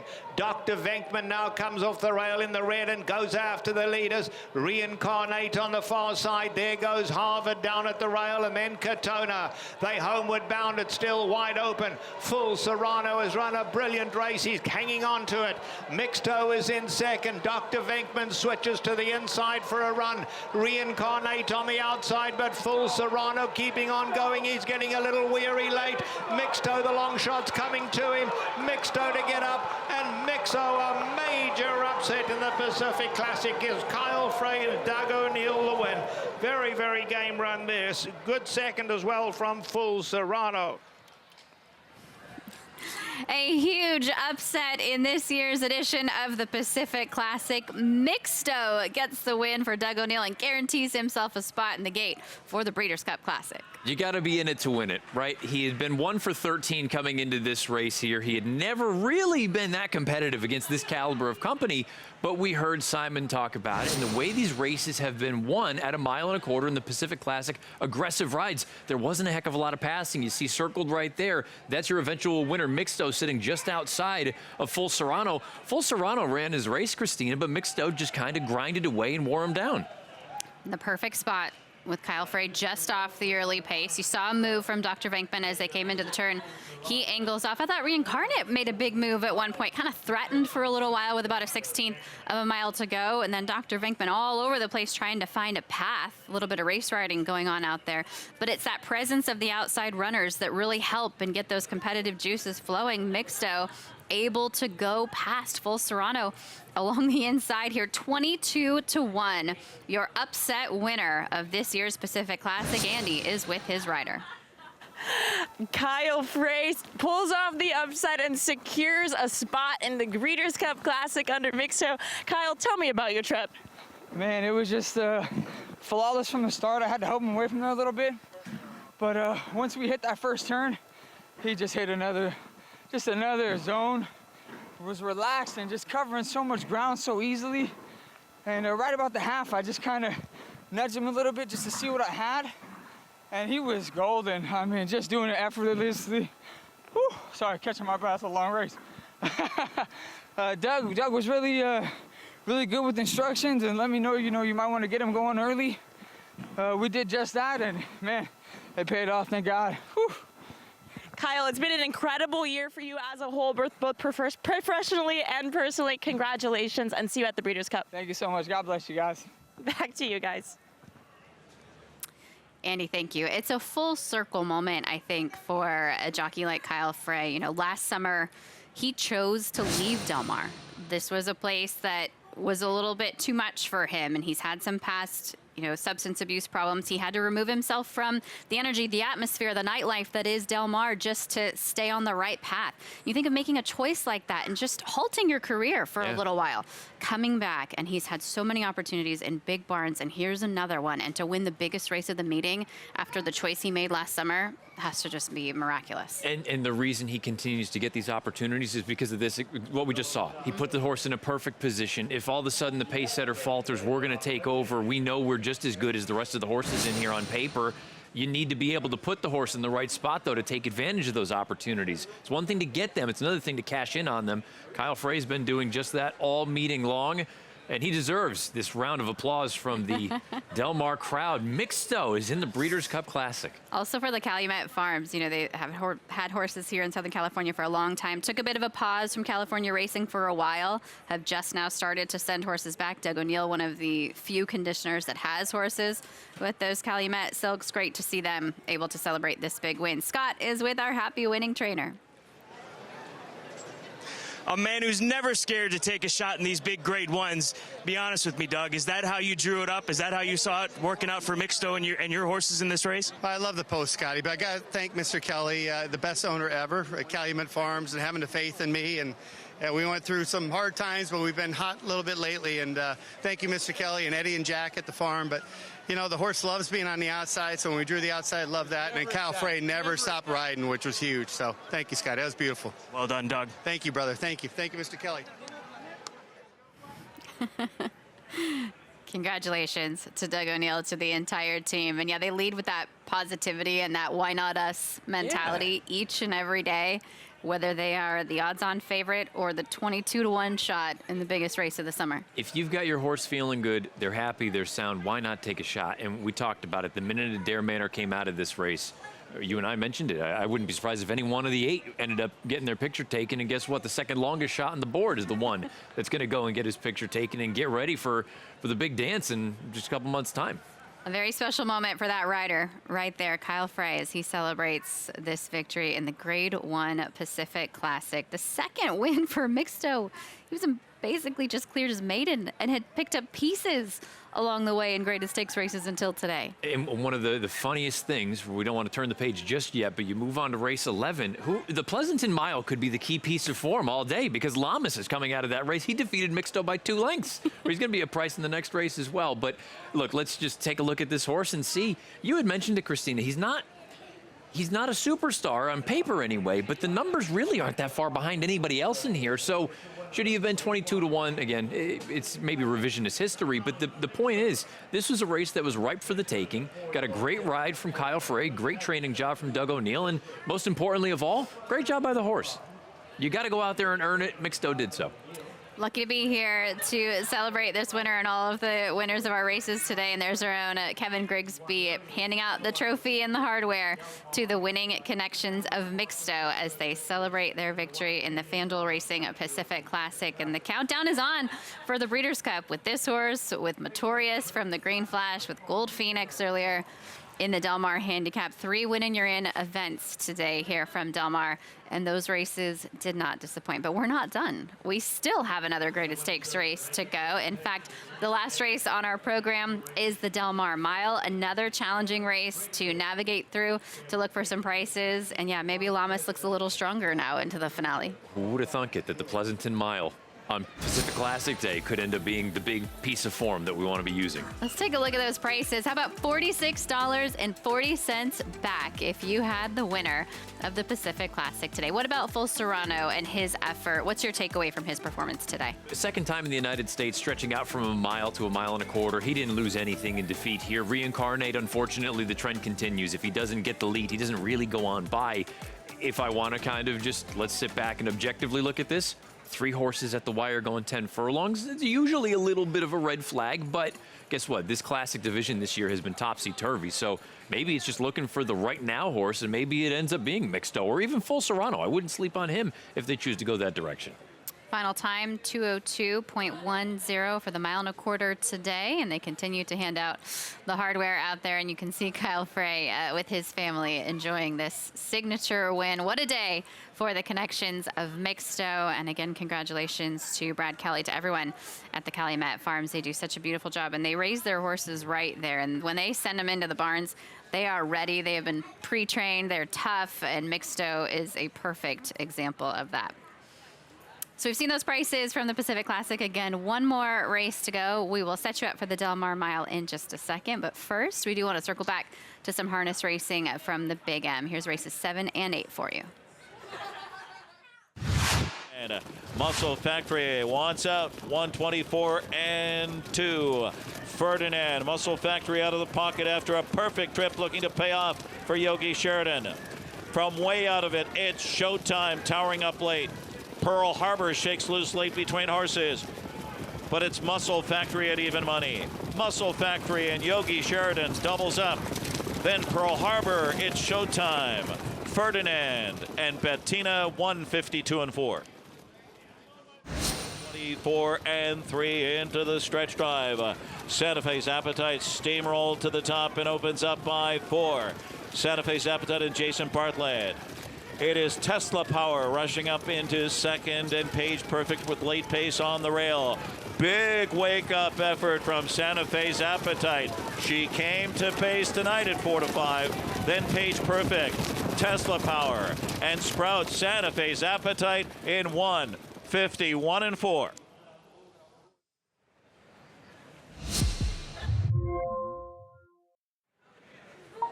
Catching you up on that action from the Big M, and still ahead is the Grade 2 Del Mar Mile, the 11th and final on Pacific Classic Day. Coming up in just 20 minutes time, Du Jour opens up as the favorite at 9-5. Going to need to reverse the form that we've seen recently here in 2024 anyway. He does have big races, don't get me wrong. He's a Grade 1 winner not that long ago, but the last 2 starts have left a little bit to be desired, especially compared to the second choice in the wagering, First Piece, who comes in on the heels of a brilliant win in the Wicker here just a couple months back. More on the Del Mar Mile in just a moment, waiting for those horses to join us in the paddock behind us in a few moments. We'll ask the full team for their selections and try to find one more winner for you. And then, of course, look ahead. Still Sunday and Monday racing to come here this week from the Del Mar Thoroughbred Club. Let's go down trackside once more and join Michael Joyce and Corey Nakatani for some post-race reaction from the Pacific Classic. Well, first of all, that was a tremendous outcome there in the Pacific Classic. But I need to move ahead to the mile here because we're going to run out of daylight before too long. We saw how the Pacific Classic was run on the dirt, but on the turf, who do you think gets the best trip in the Del Mar Mile coming up?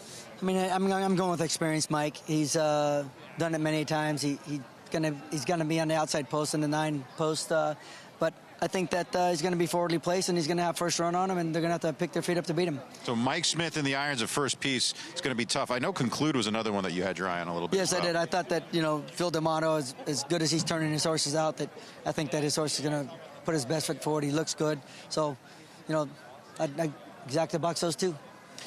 So you heard him in the Pacific Classic. Didn't have the winner, but he had the right pace scenario. And if Full Serrano holds on, he's looking like a genius. He's a genius on the turf, and we will see if this plays out as he predicts. We're going to take a break. When we return, we'll take a look at horses in the paddock here at Del Mar for the finale. The Del Mar Mile coming up.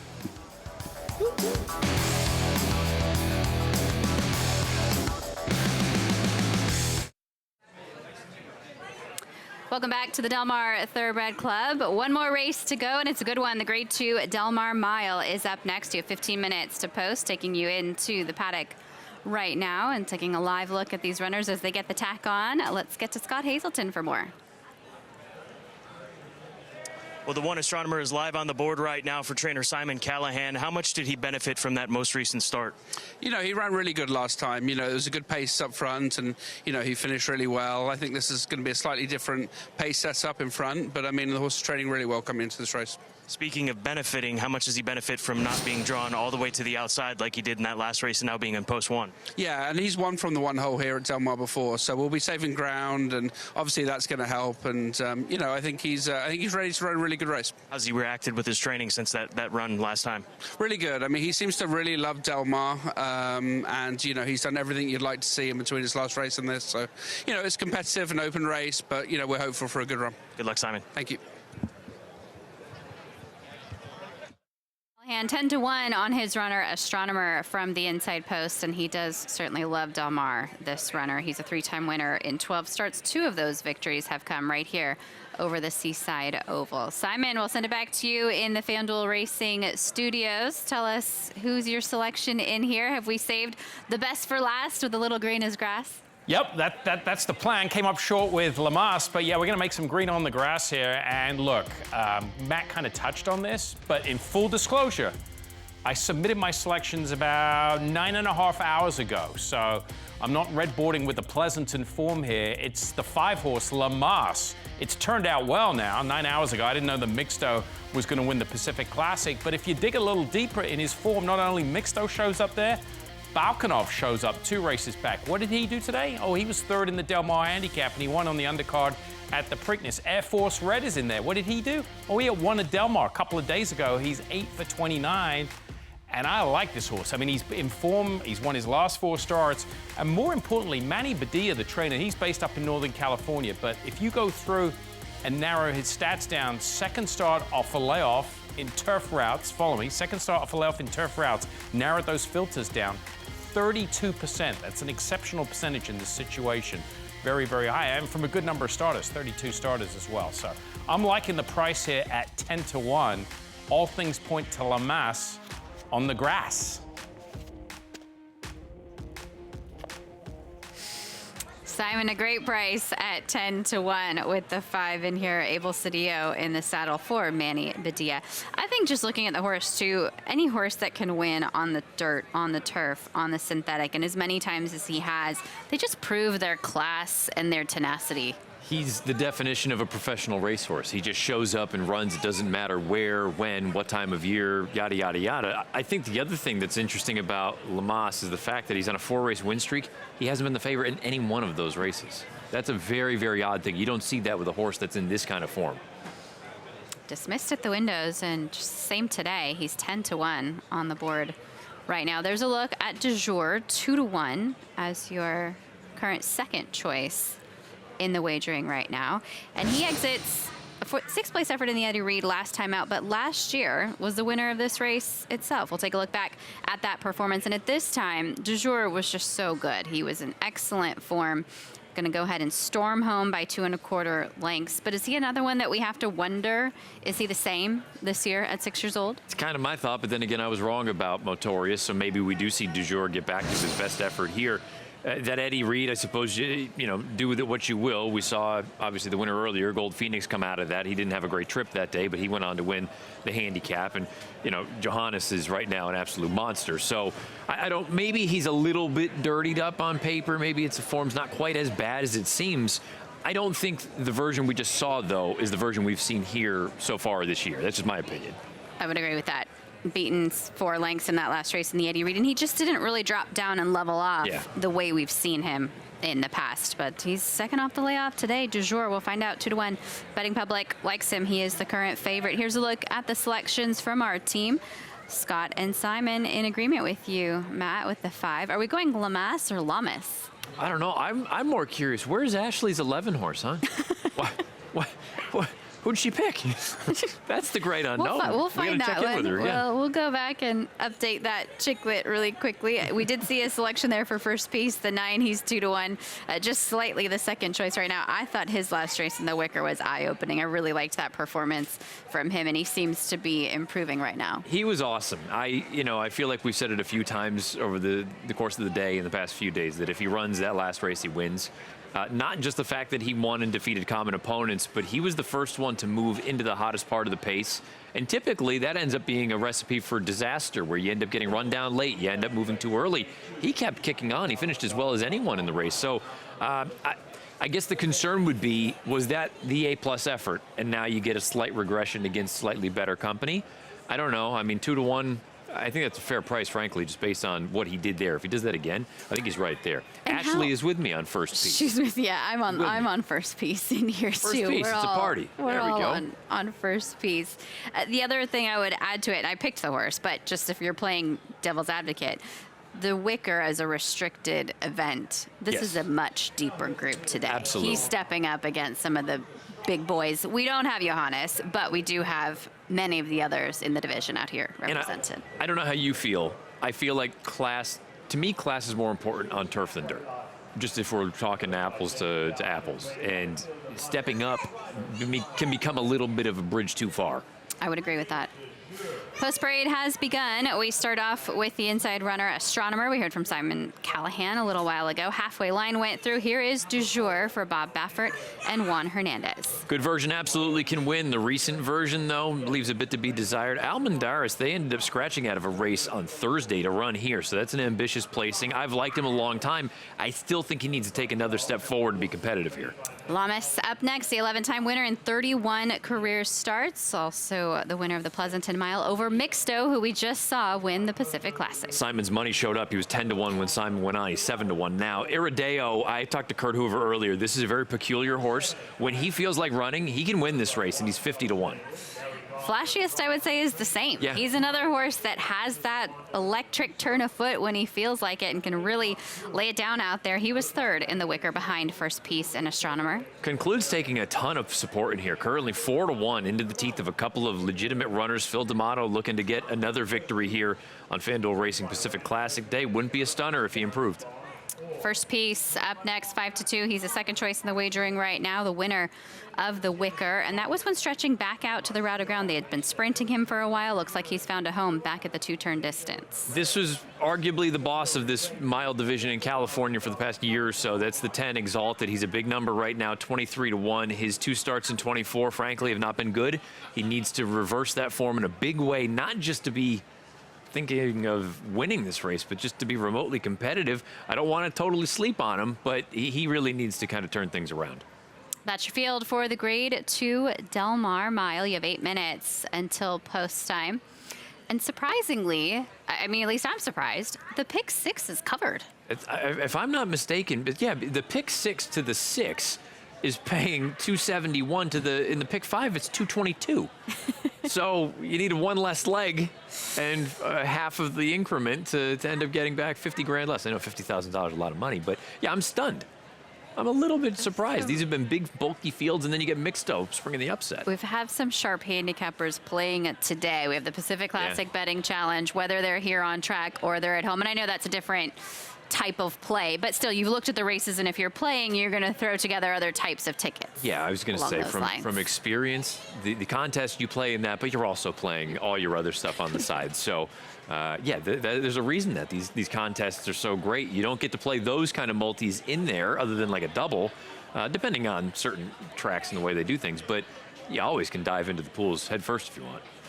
It sounds like everybody has here the pick 6 covered into this last race on the program. I want to come back to conclude when we get a minute. We're taking a look now at the 2. That's halfway line. Kyle Frey looking to cap off what has already been a banner day in his career. He's aboard the son of Zoffany, who's not without a chance at that big price, but conclude taking that money. And it just makes me wonder, are they going to send this horse to the lead? Because he hasn't made the lead in his last couple of starts, and it's pretty clear that he's much more comfortable when he's involved early and when they can really get him into the race. When he was good, he was out there on the front or close to it. And these last couple of races, I don't want to hold the shoemaker against him, long layoff, company X, Y, and Z. But the run in the Wicker, he just didn't get out of the gate all that well, and he was behind the 8 ball. And I think if they can get him into the run earlier, maybe the money is indicative of, you know what, we're going to really be aggressive out of there. Better than what he showed, kind of idea. Yeah, don't sleep on him entirely. He was 7-2, not even 7-2, 3-1 against that common group with First Piste involved. Now he's 4-1 against, you know, basically the entire group, and I guess there's a couple other horses as well. But point being, he finished 4th that day. He was well beaten. If you think you're going to get that form reversal, he certainly plays. He loves it here at Del Mar. 2 wins in 3 starts over this turf course. Hector Iberios in the saddle once more. He's been part of the success of the son of Collected. There he is going by at 4-1. We had a quick look at the 2. We're going to circle back to Astronomer right now, a horse that loves Del Mar. Here's Halfway Line. You know, he's another horse that I could make a little case for. He wins the non-winners of 1 in that last race. Good finish on him, exits multiple key races. Son of Zoffany, there's a lot to like about his pedigree. I think he's putting it together, and he clearly took a marked step forward in that last race here. Yeah, to me, these are the kind of horses that you look at the first start in the United States. I can always give a mulligan for one of those. I don't care about the down the hill race. That leaves you with that 2-length victory here on July 27th. Outside runner, a big 22-1. You mentioned he was kind of the king of this division at this time last year. Scott Hazelton is with the trainer of Exalted. Peter, Exalted, this was his division last year, as we've talked about on the program. Have you seen any glimpses of that type of horse coming through here in a race like this today? Well, I mean, I do like the fact that he's been staying a lot cooler in the mornings as well as in the afternoons. I mean, he's schooling well. He's working very well. I don't know if you've seen any of his works, but he seems like he's actually doing better. I mean, he did get into a little accident going over to Churchill. He went over backwards on the plane and got all scraped up pretty bad. So maybe he just had a lot more issues there than I really thought he did. So we'll see if he still got it at 7. Great information. Good luck, Pete. Thank you.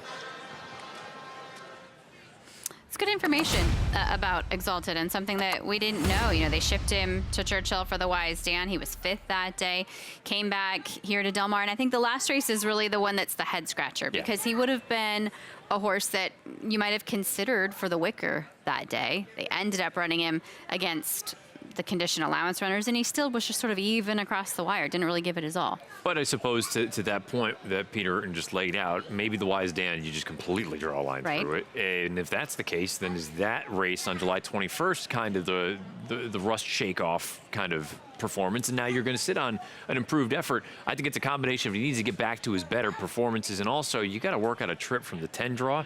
I don't think that's the easiest thing to do in a field like this. Andy's out on track. Andy, this is a good-looking group. I don't envy your position right now. Who looks best? Christina, you're absolutely right. This group made my job difficult, to say the least. But I think I like the looks of the number 5 Llamas as my top selection. Obviously, he's banked 4 wins in a row. He's a graded stakes winner, and I know he's kind of taking a step up here against the Southern California competition, but He was glowing on the track. He was just exuding confidence, and I really liked the vibes he was giving me, so I will take him. But I also thought the number 2 Halfway Line made a good impression for a big price. Obviously, Kyle Frey has had himself a day here at Del Mar, but Halfway Line looked awesome. He's built like a proper turf miler, very compact, deep chest, maybe not the biggest horse in the world, but he carried himself like he was a big horse. He was walking around with his shoulders back, head held high. He looked very proud of himself, and obviously taking on tougher competition here, but he's faced decent competition overseas, so I like the move. I think it's a good sign that he's in this spot here today, Christina. Andy, I agree. A confident entry here from Phil D'Amato, and look, we wouldn't be surprised from this barn to see him come home a winner. You know, if he thinks he's good enough to enter into a race like this, then in Phil D'Amato we trust. Absolutely. I feel like it's the same way on the East Coast with Chad Brown. If Chad feels like they belong in a spot, he's going to put them there. He's not going to put horses in over their head. And same applies to Phil out here on the West Coast, that if they're here for a reason. You're not here just to be involved. These are connections and outfits that are far too large to worry about just participation trophies. They want to get out there and win. The betting public has not really wavered from Du Jour. He's still our favorite at 2-1 right now. I mean, I'm going to put him right in the winner circle. He's not the horse for me. I thought there was some upside on a few other runners, and I don't think he looks quite the same as what we saw this time last year. And he has a lot of ground to make up. He's going to drop back. I guess playing devil's advocate, because I'm with you. I don't think he's quite the same. On Thoroughgraph, he's actually arguably faster. He's ticked it up a little bit, because last year he was routinely in the 3.5 range. Now he's at the level 3s. So I'm with you. I side more on the side of being dubious of him at 2-1. The public is not dissuaded, and we know. We just saw the replay of last year's race. The good version wins, or is right there anyway. Let's put it that way. Simon, what are your thoughts on this favorite as we get closer to post time? I played against him. I'm in the camp with you guys, but I'm going to be devil's advocate as well. Here's the thing that is going to help Du Jour today. It's the turn back to a mile. If you look at his record, I mean, he has never won beyond a mile and the 16th, and 90% of his success has been at a flat mile. So the mile and the 8th, he finds himself too close to the pace. The internal fractions are a lot slower. They go 48 and change to the half instead of 45 and 2. Yes, he's got to play catch up a mile because the pace is quicker, but that's his game. So if he wins today, it's going to be because he's coming back to a mile. It's a point well taken. I mean, you look at the half, the last race at 48 and 2, and then every other race that he exits at the flat mile, he gets a lot more pace to run at. They're going to go a lot harder early on. Should set up that late kick of his. That's a beautiful shot, isn't it? Beautiful look as the sun sets on this Saturday here from the Del Mar Thoroughbred Club. And what a day of racing it has been. And still one more graded stakes race to put the cherry on top. Let's go to Trevor Denman for the call. Here's the Grade 2 Del Mar Mile. Field for the Del Mar Mile sent on their way.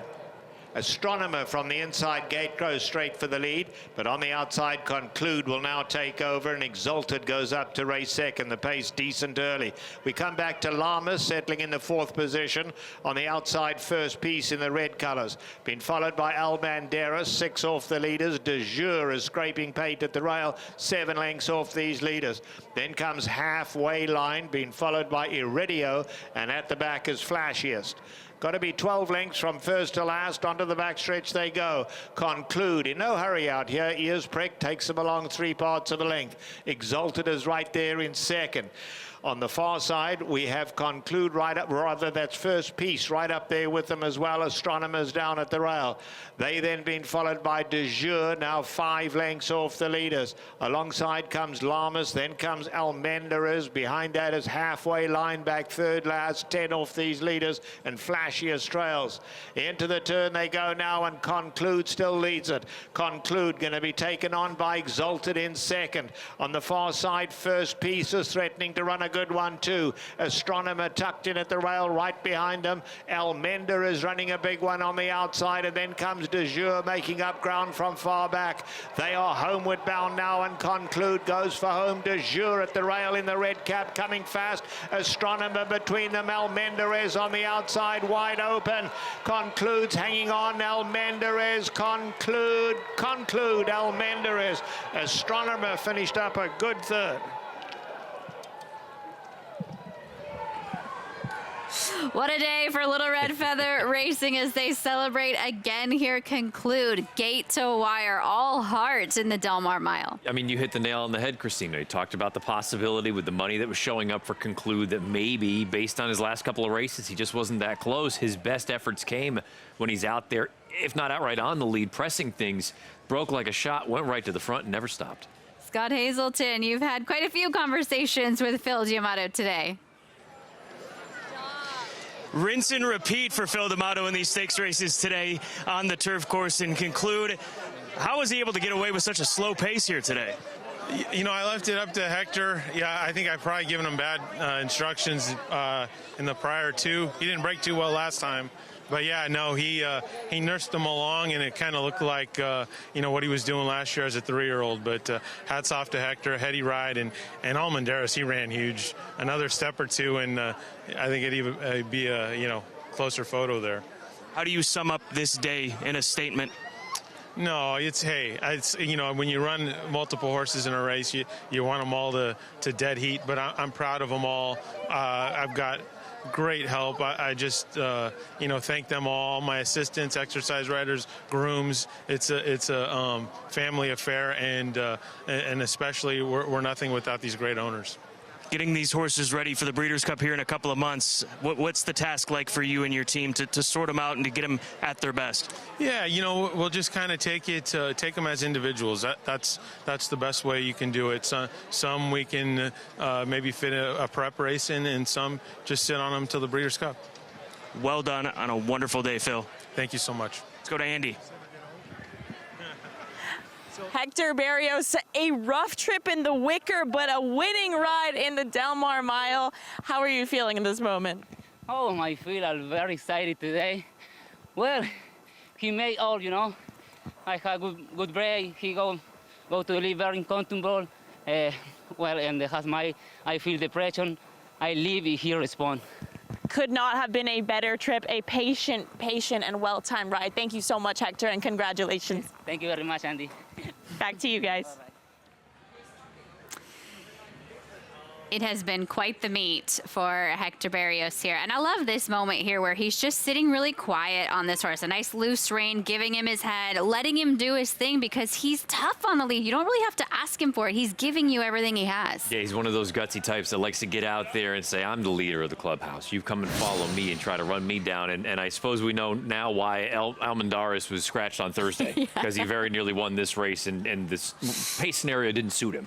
Phil D'Amato runs 1-2. It was 8-4, 1-3, and then 5 across the board here for the 11th and final. Today, those are the results of the Del Mar Mile. We'll have more post-race reaction. They're still shouting behind us in the Little Red Feather camp out there. Let's catch you up on some racing from the Meadowlands right now.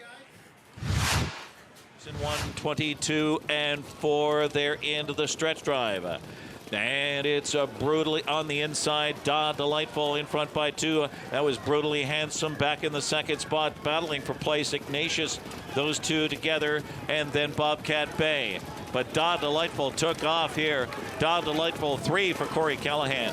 Delightful, then Brutally Handsome, then Ignatius, and Bobcat Bay. 1:49 and 2.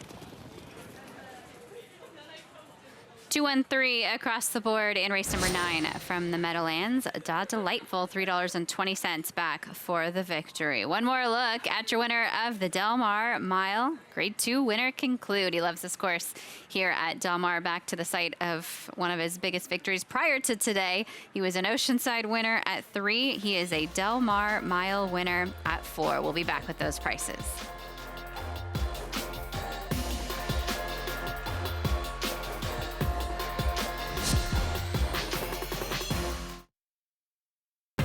Almenda is running a big one on the outside, and then comes De Jure making up ground from far back.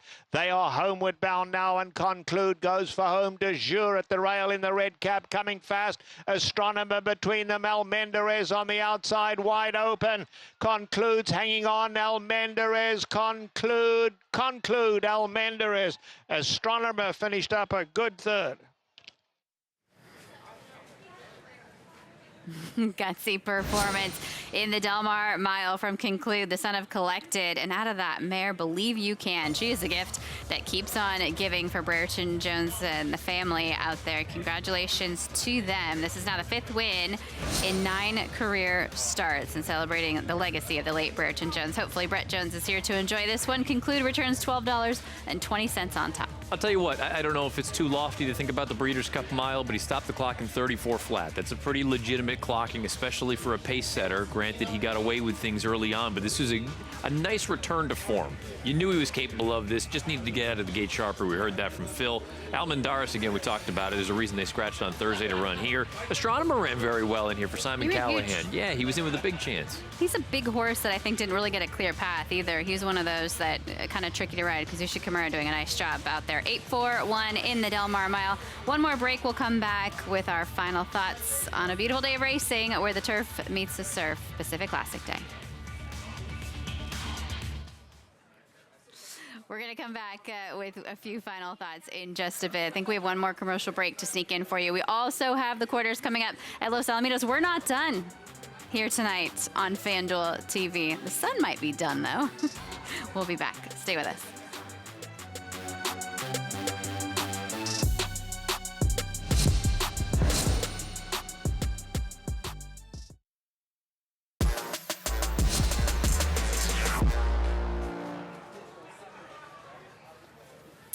Welcome back here to Del Mar, sunsetting on a fantastic day of racing. And we mentioned all afternoon that the horses running in the Pacific Classic for that spot in the starting gate come November for the Breeders' Cup Classic. And there's a stellar group of horses that are waiting for him, and they're waiting from all around the world. Let's take a look.